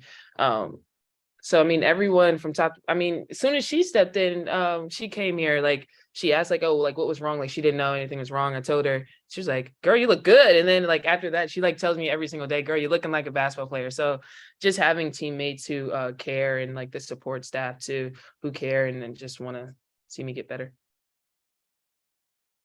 That's Jen. Just to follow up on that, how, I know that you're not like 100% right now, but how does your body feel different than it did before you had surgery? I don't, not yet. I look stronger. Okay, I'm gonna go with Zahui B, and she said I'd look stronger than before. Okay, surgery. so she Yeah, she is the answer because I'm like, well, from what I've seen, Maya look really strong, like healthy, strong, and she also moves very, like, I wouldn't say elegant because you're not, but like it looks like solid, like it looks really good when she moves. And I've been from before surgery though. Like, well, I don't as in- remember, but what I see now is like Okay. you look really good, and like I'm really excited to see you like be 100% and like play. But like she looks like her body knows what she's doing. It's not just like, because she's good for running in to you without stop. Yes, but now she looks controlled. I like that. That's growth. What? No? Am I lying? Is anyone arguing with me? Do I run over everybody, y'all? And now we'll move to Zoom. That is a wild. I just use the lower body, and I said, not too much. Yeah, just a little bit. So that's the same thing. No, it's not. Myisha, Zoom questions. Okay, I'm ready. Where are they? Go ahead, Ricky. Oh, This is about 50 minutes about the sports talk. How's everybody doing today? great. This is a question for Amanda Zahui B. This is literally your third team that you played for during your 8-year career at the WNBA. Like, how excited are you to play alongside Literally. a different face, a different team, in a different setting going to 2023 season? Yeah, I'm Literally. I'm really excited, honestly. And I think that's why I'm so grateful to be here. It has not been the smoothest journey, I've been in a lot of teams. But I feel at home already. So that's what I'm the most excited about, being around these human beings that literally light up as you walk into the gym. Not too much. Okay. Yeah. I can do this with you. I know this is gonna be hard. Between you and Slim, I'm doomed. Because you're like all Appreciate serious. the time and enjoy the rest of media day. Thank you. You too. Well, Have a great day. All right, that's it, you guys. Appreciate you. Wait, I have one question. What was my word again? Okay. This process has like really been like a loop-de-loop process for me, and I'm just here. No. Yeah, I'm just grateful for you guys too. Thank you guys. That was beautiful. That was serious. That wasn't a question. Oh, y'all need me a question? No, you like said, I really appreciate. you said I have a question. That's why I wanted to my move, 'cause I bad. knew you weren't gonna ask a question. Oh no. I'm sorry. I just had to say that, you guys. Yes, I really appreciate all you guys. Washington. I'm curious kind of how this process came about, you coming to WNBA, just wanting to be here and your thoughts on making this change to be this league. 他想问你，就是你是如何来到这个联赛的？然后 ，you repeat that second part of the question? Just what led the transition point to be in this league and play the WNBA? 就是你从原来的联赛到来到 WNBA 大比赛以后，你是自己想要怎么过渡一下、转换一下？因为毕竟就是在国内，然后大家也都非常的了解我，然后能够来到 WNBA 是我的梦想，也是篮球的终极殿堂吧。Yeah, I was playing when I was playing in China. People know me kind of a lot, but to be able to play in the WNBA is a dream of mine, and the WNBA is will play the best basketball. So I really want to be. Hi, Kareem Copeland, Washington Post. Quickie, I know you haven't been here long, but what are the initial impressions, initial feelings about being in the W, and what has been the biggest challenges so far? 他说：“大家知道你刚来了不久嘛，他想知道你来 WNBA 打球之后有什么，你的对这第一印象是什么？有没有什么一些挑战？”首先来的就是非常的高兴，就是能够来到这边，然后来到这里，然后来到这里呢，大家每个人都对我非常的好。 Everyone's super supportive and kind. 然后也让我能够感受到就是这个大家庭的温暖。 And I can feel the warmth from this big family. 他还说啥来着？可能来到这边更多的挑战就是在比赛中这个身体对抗上，这边。So initially the challenges are to play live with the contact and getting used to all that. 因为毕竟就是站在这个赛场上的每一位运动员都是，全世界最厉害的球员。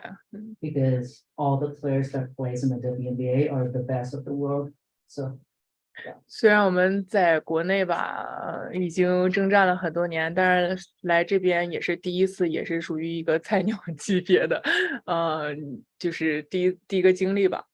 Although I have played for many years back home, to be able to play here, I'm still a rookie.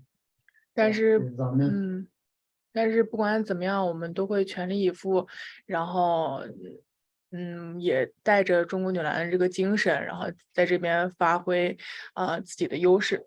Whatever happens, I'm gonna play my best basketball and also play the way that the Chinese women's basketball is played here.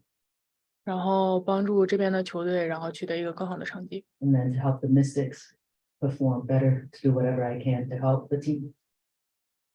Thank you. Hi, Jen Hatfield with The Next. My question is just, there have been several players from China and other Asian countries in the WNBA lately. Hanshu and then Rui Machado was here last year. Just curious if that's something you noticed or that made you feel more comfortable coming here. 我说近年来有很多亚洲球员，包括中国球员，像海巨啊，像日本的球员之类的来到 WNBA。你对这些事情怎么看？有没有让你觉得更舒服一些？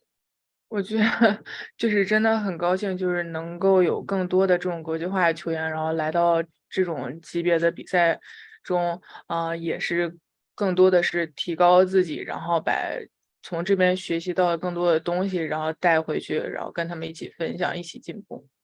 I'm really happy that a lot of people from China and a lot of international players are coming to the W to play, and I'm going to use this opportunity to improve myself and to bring back to bring back home whatever I learned, be able to help my teammates improve as well. I'm Tim Lee from Shanghai Media Group, and I'm going to conduct the interview in Chinese. 首先想问一下李梦，就是你也提到这是你的菜鸟赛季，然后有这个赛季对自己有什么样的目标和要求？然后刚刚在我们的媒体，我们看到你和球员，虽然大家没有像你那种，但是已经有非常多的一个互动。你有教他们什么中文吗？然后谁是你最好的朋友 ？Who's your best friend now？我觉得首先这是我第一个赛季，在这边的第一个赛季，然后呢，肯定是希望自己能够在保证好就是这个身体的情况下，然后打出自己最好的一个状态，然后展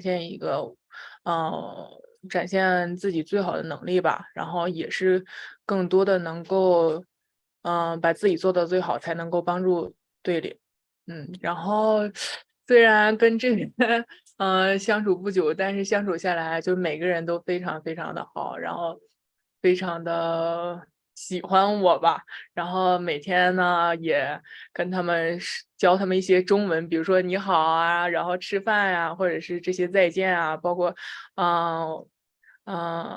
一些日常用语吧。然后我们都是相互的老师，对。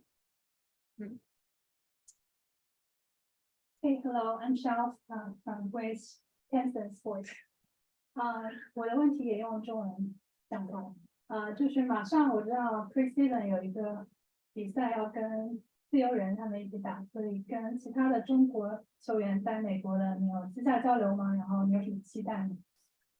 因为第一场比赛就是跟旭旭他们嘛，所以就是我们也有过几次聊天，然后就说也都非常期待这场比赛的见面，也更希望我们两个能够在这场比赛中有一个更好的发挥。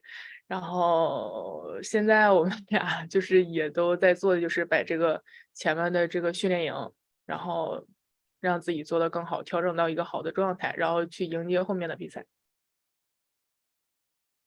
Yeah. My question is, I've watched FIBA this summer, and I saw a lot of the young ladies were very motivated, inspired by you. Can you just give a message to the young ladies back home in your home country? 他说他也有看你在国际篮联赛场的比赛，就是有很多年轻的小孩子也很喜欢看你的比赛，把你当做偶像。想问你有没有想对这些年轻的，特别是女孩所说的话？我觉得每个人都会有梦想，但是在你坚持去完成这个梦想的道路上，一定会有很多的坎坷，但是我想跟这些人说，你们不要怕，你们要勇敢，要一直往前走，然后因为你们心中是有梦想的，要带着这种信念，一步一步的去完成你的梦想。Everyone has a dream, and there are going to be many obstacles when you chase your dreams. So I would like to say to those who have a dream that don't be afraid, be brave, keep moving forward one step at a time. And that's it. 而且就是勇敢的做自己吧，就是遇到困难都不要放弃。And when you're faced with hardships, don't give up.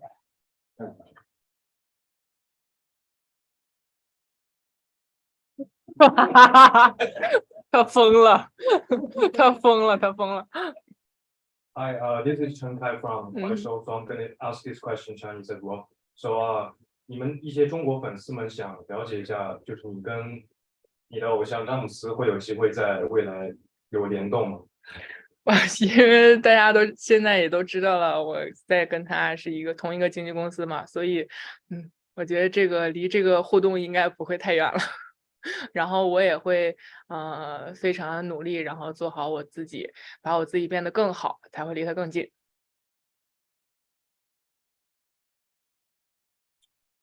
Okay, we'll go to Zoom. Sun. Thanks. Hello, everyone. Tianna Daily here. I'm gonna ask a question in Chinese. 李梦你好，那个中国日报记者提问。首先是想请你这澄清一下，因为之前加入球队的时候，我们宣传报道里都用的是一个训练营合同这样一个字眼，我不知道你是不是现在是确定了是跟什么 Mystics 会打完一整个赛季的。对，是这样的，因为这边的官方这个宣传就是他都会先报这个训练营的这个了解，很高兴但听到这是个消息。但是不影响后面就是这个赛季。然后从加入球队可能1周多的时间吧，然后主要是在这训练营里面，就是目前你看到的球队的技战术的打法，或者能感受到的这种球队的体系，在这个体系里面，你觉得自己是不是能够在某个方面能找到自己的这个立身之处？就是说你的技术的这个特点能融入这个球队。如果你加入了这个球队有1周的时间，是不是对这方面更有一些这种体会或者信心了？现在目前为止，能不能给我们介绍一下？因为在这个训练营之前，我也跟队差不多练了2周左右了吧。第一个也是在恢复这个身体的情况，因为也在国内就是刚拿完 WCBA 的就是冠军嘛，所以中间也休息了一段时间，所以来到这边也是提前来倒时差呀，适应训练，包括训练营后面的一些训练都提前需要我来适应一下。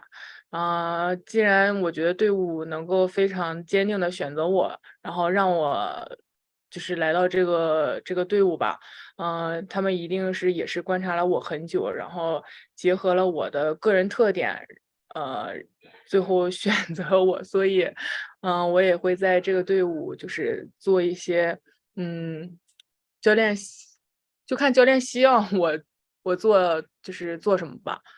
然后如果教练需要或者是队伍需要的话，我都会全力以赴把它做好。好，谢谢。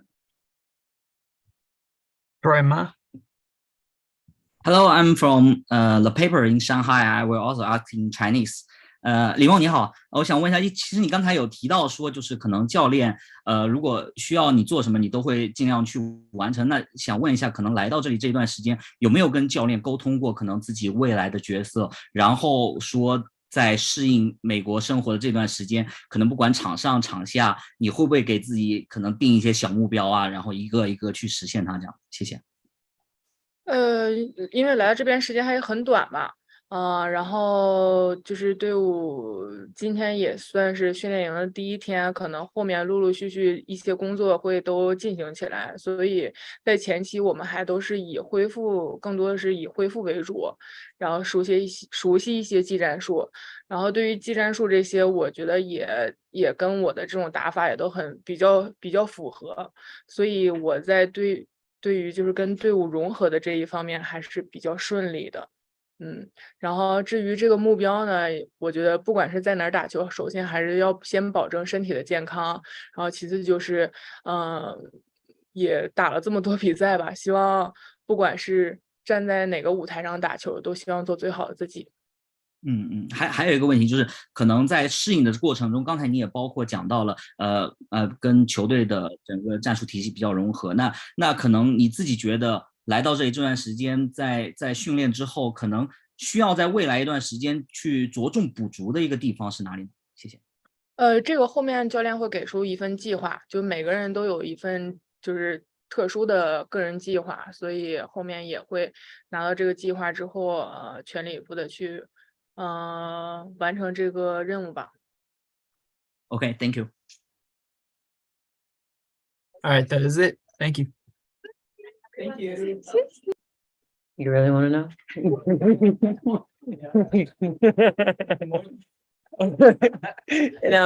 No, I mean, it's no secret. I just got back Friday, so I'm still trying to figure out what time zone I'm in. But overall, I'm in good spirits. I'm in great spirits, actually. I'm just flying on fumes. Shanghai Field from the next. It's nice to meet you. Nice to meet you. Welcome to DC. Thank you. So first of all, what time does your body think it is right now? Oh, come on. I was wondering why they put another mic up here. Oh, perfect. We need one more seat though. Yeah. All right. Oh, all right. I'll scoot over. Put that right there. Yeah. There you go. Thank you. So just what's your first impression, I guess, of the Mystic, the facility, Yeah. the team, the coaches? Speechless. I think for me, in my 7 years in the league, this is the first time that I'm actually having to have the luxury, the blessing to have our own facility, our own locker room, have food before practice, after practice.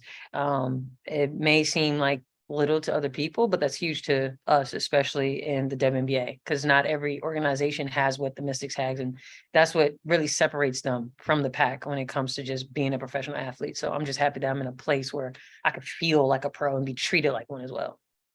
And we had Kristi in here earlier, and she was joking that she should be GM of the year for recruiting you and Amanda. So what were those conversations like with her in free agency, and how is it having the three of you all here? It's amazing, honestly. I try not to get myself in trouble because we're all together again, but I just had a conversation with Kristi during the free agency, and literally quote her, she said, "It's a no-brainer, just come play with me in DC." So it wasn't a no-brainer, but once I realized who I could potentially play with and what that team might look like, it became something of an easy decision to come back home, obviously be on the East Coast, but also be in a championship caliber type of organization. And one more for Evina and Steph, and then I'll yield the floor. Welcome back to you both. I know you guys have been with the Mystics before. Does it feel like you kind of know the drill here, and that gives you an advantage, or do you still kind of feel like a newbie here? And then, how has your game developed from the last time you were in this building? Well, I mean, I still feel like a newbie just for the fact that I was here for about a week. So I was kind of in and out, but I mean, the staff here and all the players, they're really welcoming, and I mean, the vibe here is amazing. I feel like I learned so much just from being able to talk to the staff and all the players. I learned so much. But yeah, it's really nice to be back. I would say it's similar for me. I was here at the end of the season last year for about a month and some change. And it feels great. I'm super excited, just like Steph said, to be back. And I do feel not so much like a newbie anymore. I do feel like I have the system down, and how practice goes, how games go, and the scheduling and all that type of stuff. But yeah, I'm just more excited as it's a new year, it's a new team. But it's still a great vibe like it was last year. So that's what I'm most thankful for, I think. Hi everyone, Tyler Byron, NBC Sports Washington. First question for Brittney. Coming into this team, what were your impressions of Eric before you knew he was going to be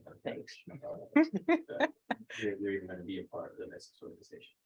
Well, for me, I don't think a lot of people know this, but I've known Eric since I was 18. So I've seen him in the college world, played against him in the college world, but just, our world is very small. So you end up running into everyone eventually all the time. And I would never have thought that ended up being my head coach, but it's kind of a full circle moment for me and him to be able to come here and do what he's asked of me and of the team. So I'm just really excited to be under a coach like him. And he has a great dad and GM and Mike, and just to have those two here still is perfect. And this question's for Evina, but anyone's welcome to answer as well. With the momentum that the women's game has had over the past several months, especially following after the NCAA tournament, what can you guys do as players to continue that momentum? Hope that carries into the WC this year.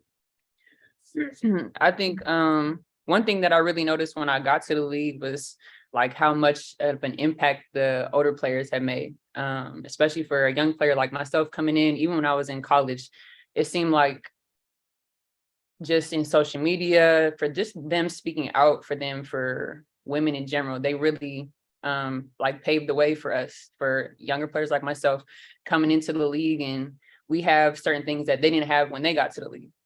So I think just going off of them, piggybacking off of them, and continuing to speak up and to demand certain things, obviously, that we feel like that we deserve. We're a WNBA organization, just as the whole. So I think they've done a really, really good job and an amazing job as just laying the foundation. I think it's just our job as younger players is to keep that going. What's up, y'all? Kareem Copeland, Washington Post. this is gonna start with you, Bert. What stands out to you when you look at this backcourt and players that are on this roster and what you guys could possibly do? Eric is in here talking about playing faster and talking about spacing and all those things. So what do you envision when you look at this group and the possibilities of this backcourt? Well, I mean, when I first got it, it was like, well, we got a lot of dogs on this team first, and then we have people who are so like-minded and want to win. That's not a common thing. People can say all they want, like, oh, I want to win, I'm a winner. But when it gets down to it, when adversity hits, when true character shows, I believe that this group, like, we have it. I mean, I played against them. So it's like, I felt it. Now I get to be a part of it. And then, just competing. Like, just competing. Like, that's my biggest thing. Just being a competitor. And what did you focus on as far as your own game with this offseason? What did you hope to add? What did you add? How do you feel that you've just kind of developed personal skill wise? So I had a really amazing opportunity to internship for the Portland Trailblazers when I was home.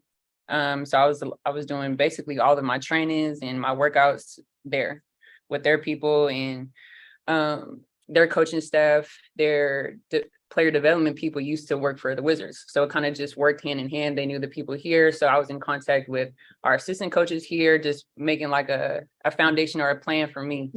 But I think overall, my biggest thing is probably just being able to knock down shots, outside shots. I'm a big guard. So I think that was the one thing for me, especially coming out of college, is to just develop my 3-point game more. So that's what I focused on, I think, in the offseason. How y'all doing? I'm gonna make it real quick. First for you, Slim, because I can call you Slim. I'm big on Appreciate you, my boy. I appreciate you. I'm big on mental health. And Yep. As an athlete, I used to play. And escape is healthy sometimes. I know video games you like Call of Duty. Yeah. What other games do you play that kind of help you get that escape from the game? Call of Duty, Mortal Kombat, Tekken, FIFA, Sonic. Shout out to my little brother. He's the one that put me on to it's like a PlayStation Premium. And you get to, if you're a gamer, like PlayStation Premium, you get like free games and you get to play them and you just pay a monthly service fee. And I mean, it's been lovely for me. I haven't had the time the last couple of weeks because it's always that transition from overseas to, it's always hectic. So you don't really have time to play, but I'm looking forward to getting settled and just getting back to playing my game. I don't really do the Twitch thing, but for sure, my escape is just playing any game that I can play at that time. Appreciate you. You played the Harry Potter game? Nah, I'm not really Harry Potter. I'm more like, as you can see, Mortal Kombat, Tekken, Call of Duty. It's Mortal Kombat. Rather aggressive. I can give you work in Mortal Kombat. I would tell you, Y'all heard that, right? Yeah. Y'all picked that up on the mic, right? All right, I ain't gonna say nothing else. So when we come back here, and I'm like, you remember you said that? Bet. Okay, so Elena, for you, full circle moment, I remember covering at Boo Williams. What kept you focused to have Boo that bring up Williams. as a high schooler to now WNBA? Like, I'm sorry, one more time. how were you so focused at the high school to make it to the WNBA? How focused? Yeah, like what drove you to get here? I think determination, just and all that good stuff, passion for the game. But I really do love playing basketball. When I go home and I talk to younger girls, younger players, like I tell them, just do what you love. If you don't love playing basketball, if you don't really want to be here, I know, some people, their parents, they sign them up, just go out and play. They don't really want it. They don't really love the game. So I tell them, like, do what you really enjoy. If you don't like playing basketball, don't play. I think I'm a good basketball player because I really enjoy getting better. I love being in the gym. I love those days where it's difficult and it's hard, like, to get over that hump like that. That's what drives me, my family, seeing what basketball has done for them, for me, what I've been able to do for them. That brings me joy. And if you don't like basketball, don't do that. If you want to be a doctor, go be a doctor. If you want to be just whatever. But I really do love the game. So I feel like it's easier for me to pour everything into something that I love. And then last one, Stephanie, since the last time we saw you, what did you add to your game? Definitely overseas, I was working on taking more outside shots. I feel like that's an area that I could improve. So just being comfortable taking more outside shots and making reads from that. So being able to drive out of that too. Right. Matt, up to Zoom. Oh, we got Zoom. Damn. I don't think we have any Zoom questions, so you guys are good. We like y'all Zoom. All right. No, it's all good. One more, mostly for Steph and Brittney though, I mean, if you have thoughts on this too. I know WNBA players are really good at like picking things up quickly and transitioning between teams and all that. But you guys are like pretty brand new and there's a scrimmage on Friday, at Minnesota. Like, how do you, like, you haven't even practiced yet. How do you like wrap your head around that and prepare, I guess, for that sort of thing this early in camp? Okay. Well, I mean, mistakes are gonna happen. So, I mean, you just kind of got to accept that. But I think that this is a good group where we are willing to talk to each other and be able to communicate and through that. So, yeah, and we've been in the gym the past couple days working on things. So, I mean, I feel comfortable being able to go out with them this week. I mean, for me, I think it's just one of those things, especially now, like being in year 7, so weird being like kind of like a mini vet, but you start to realize like reality of situations. And for me, that's what it is. Like, I just got back Friday. They're about to play a scrimmage on this Friday. So it's only a week in between. Haven't played in like a week and a half, going on 2 weeks. So for me, it's just making sure that I'm mentally, emotionally, physically, like all those aspects are covered, and to just give myself grace, because everybody can be their own worst critic. And I mean, yeah, I am terrible at it. So it's like one of those things where you want to do so good, but you have to realize that if you just take your time, everything will work out in the way it's supposed to. Like, you can't rush that process. And this game is something of a process, because even when we get to May 19th, we still might not be the completed thing. So it's like one of those testers for us personally and as a team. So you just got to go out there and just know what your intention is. As long as you're intentional about what you want to do, and then your intention with the team, everything else works itself out. I can't speak for the future. I just know that it's been a week. Thank you, everybody.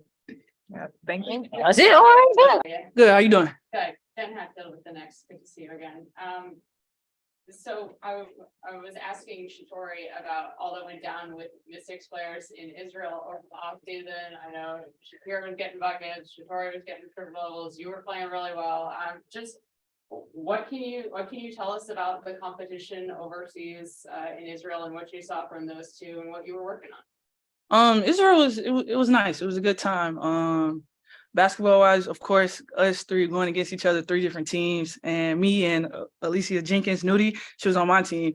So us just all going against each other, trying to bring out the best in each other for real. And I think some of my best games was definitely like against Kira, against Tori, and things like that. So all the games was like physical. Of course, the Americans going against the Americans, you know, making it tough for everybody, just doing what you can to hold each other. But at the end of the day, like, Kira was hooping this year, G. She was hooping, and Tori was just doing everything she possibly can for her team over there with Ashdod. So, but it was a good time. We hung out a lot of times off the court as well too, because Israel, you know, everybody is so close together. You don't have to drive or fly nowhere to go play the next team. You're driving like probably 20-30 minutes max to a team. But it was pretty cool. It's a pretty cool experience, definitely.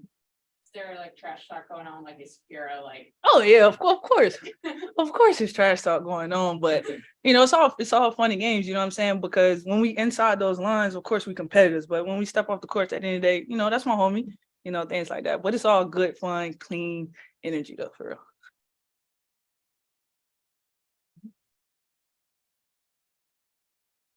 Hey, What's up, man?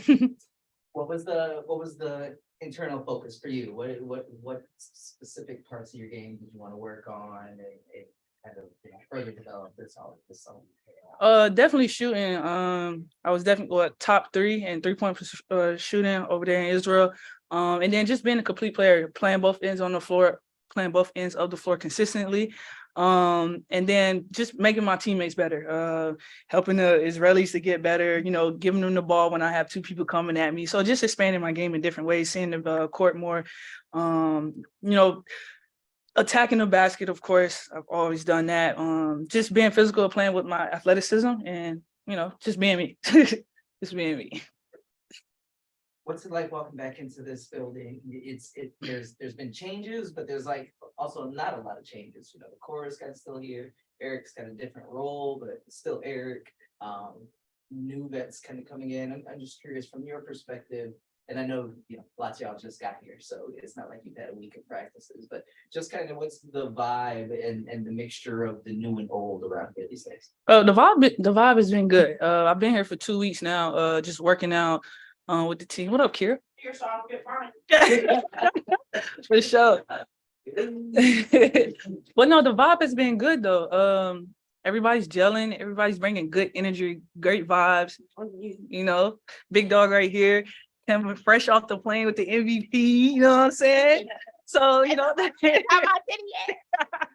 so like I said, the vibe's been good. Everybody gets along, it's all fun, laughs, smiles everywhere. But like I'm excited because I'm starting training camp with DC. Last year I finished the season with DC. So starting here fresh, you know what I'm saying? New faces around. So, things gonna be a good training camp for a good day one for sure. Good day, man. Okay. What's that? The mic, so I'm just gonna keep Okay. it. Welcome back. Thank you. When'd you get in? 2 days ago. I played Thursday, so yeah, it's been long. Just a quick turn. Mhm. No big. No biggie. We've all seen what you did this summer. Mhm. Congratulations. Thank you. Just kind of take us through it a little bit. How did you approach it, and how did it end up working out so well? I approached it with a mentality that I'm gonna do whatever I can to get on the floor. And for me, it was at that moment defensive rebounding. And I think after that, I just continued to figure out where I can help impact the team, and I really just kept going from there. So Just this last one. That's what I'm talking about. you talking about summer or you talking Summer. you talking about overseas? Yes. Oh, summer. Summer is WBA. Oh, Yeah. I just got back from overseas myself. My class. Oh, okay, yeah. Okay, overseas. Yeah, I'm like, okay. Okay, wait, ask it again. Sorry. That's all of me. You good. So, sorry. Mm. Overseas, you guys, it's so productive, such a good Yeah. season. How did you approach Oh. going overseas and what worked out so well while you were over there? I just had to be where my feet were. I did not want to go overseas at all. Like I was set on trying to figure out how to get to stay home, and and that's honestly the truth. And when I got over there, I felt like I was there for a reason. I feel like everything happens for a reason. God has a purpose with everything, and I tried to just make the most out of the opportunity. So just coming in there, I really just got straight to it. My confidence was at 1,000 coming off of, gold medal. And I just wanted to get back to my bag. I wanted to show that I can do it on a professional level and not just in college. And, I really just got back to dominating and taking over, especially on the offensive end. So, yeah. Shooting threes and threes, tying games, like it was elite, crazy. 40 balls. Right. You're welcome. First of all, Jazz, I got to know you a little bit last year, never got to talk to you. One thing I liked about your game is I watched the tape, got that dog mentality. That's one of the ways you develop. I mean, just when I was a little kid, for real, like I grew up playing against boys, you know what I'm saying? Playing against boys, they always bring out that toughness in you because they're not going to take it easy on you just because you're a girl, and I'm from Florida. So everybody from Florida got that dog in us, you know what I'm saying? So just, AC dogs. Yeah, and I started playing basketball when I was in 3rd grade. So just always playing with boys brought out a different side of toughness in me. And then I'm the youngest of 4. And everybody in my family plays sports. It was all competitive. So just having that competitive nature every single day and just bringing it out on the court, just being myself for real. Performance. If you're, when you went overseas, I know it can be scary. Trying to get embraced by a different culture, a different group of people. Yep. Just what did you learn about yourself on that overseas journey? I learned that I could adjust to anything. I came out there, like you said, I didn't know anybody. I hadn't spoken to the coach yet at all. Like I just signed a contract and came. So it was an adjustment period. And, like I said, at first it was a little rough, but I was able to adjust and really focus on how can I make the best out of this opportunity. And that was just getting comfortable scoring coming into my year 2. And then last year, I always kind of asked you what nickname, but like when seeing you watch and win FIBA, I said gold medal Kira. And then seeing you go over there and like you were highlighted real like Miss Box something. So I guess what kind of nickname could you give for yourself as you see your journey? So as you sitting here right now. I don't know. I feel like I'm just a unicorn. Like I'm different. I really have my own path with stuff, and I just like the unicorn fits me. They're all glowy inside. You talked about your offense over in Israel. How do you think that will translate to this upcoming season? I know last year they didn't run a lot of plays for you. No plays. But zero. Do you think they will run some this year, and how are you set to handle that? Honestly, I feel like they'll probably try to run some plays, but that doesn't do anything for me. I'm gonna go get mine regardless. I feel like for me, it's just playing with confidence and being aggressive and being dominant. You know, I don't need plays. I didn't really get plays called for me in Israel when I was overseas. I'm scoring just off the strength of being aggressive and, you know, taking over and knowing the person guarding me can't guard me. So that's about it. Shakira, good to see you again. Good to see you. I asked Jasmine this before you came in, but it just with her and you and Shatori all in Israel going head to head. What was that like, especially because like you and Shatori played each other like 10 times? Yeah, I was tired of seeing her. Yeah. You said, how was it? Yeah, like what was that like? You know, just like she got like a couple triple doubles. You were going crazy. Like, yeah. It was dope. Just knowing that, you know, we got people out there that we know, we rock with. But at the end of the day, when the ball go up, you know, we ain't friends. And this one right here almost took my head off one time. I'm like, oh, you know, we going back to DC together, right? Like, but no, like, that's just how we play. Like, it was dope being over there, especially my first year being out there with them and knowing that I'm playing against, you know, some good competition. So it was dope. what was the play? What happened? All right, let me tell you. Tell the play. I pulled the highlight out. It was a game. It was a kids game too. So it was loud, crazy. They was kicking our ass at first, right? So I'm trying to tell my team, I'm like, gee, like, come on, we got to bring some kind of energy. We got to do something. Somebody got to set the tone. So they was running their favorite little play when the guard come off the flare. So I already knew what play they was running. And I told my team coming out of timeout, I said, whoever said that flare, I'm gonna run through your chest. And what I did, ran straight through Kira's chest. I don't know if she thinks she Kobe or something, coming in making a statement. Listen, but then right after that, the tempo changed in the game. We actually got that dub on y'all. But then Kira was like, dang, G, we ain't playing football. And I said, after the game, I was like, Kira, I was just trying to set the tone for my team. It ain't no hard feelings. You know, I ain't lifting no weights over there. I almost quit flying. But no, it was cool after that. It was good, clean fun. You know what I'm saying? Like, we just competitors. Like you said, when that ball go up, we ain't cool. You know what I'm saying? We trying to take each other's head off. For sure. Like, Trying to make a statement. Hey, literally, G, you know, that was kicking our tail at first. Right after that, changed. Did I get foul trouble that game? Oh no, I remember. I was coming off a damn concussion. Yeah, that's exactly what was going on. So y'all really ain't pushing this year.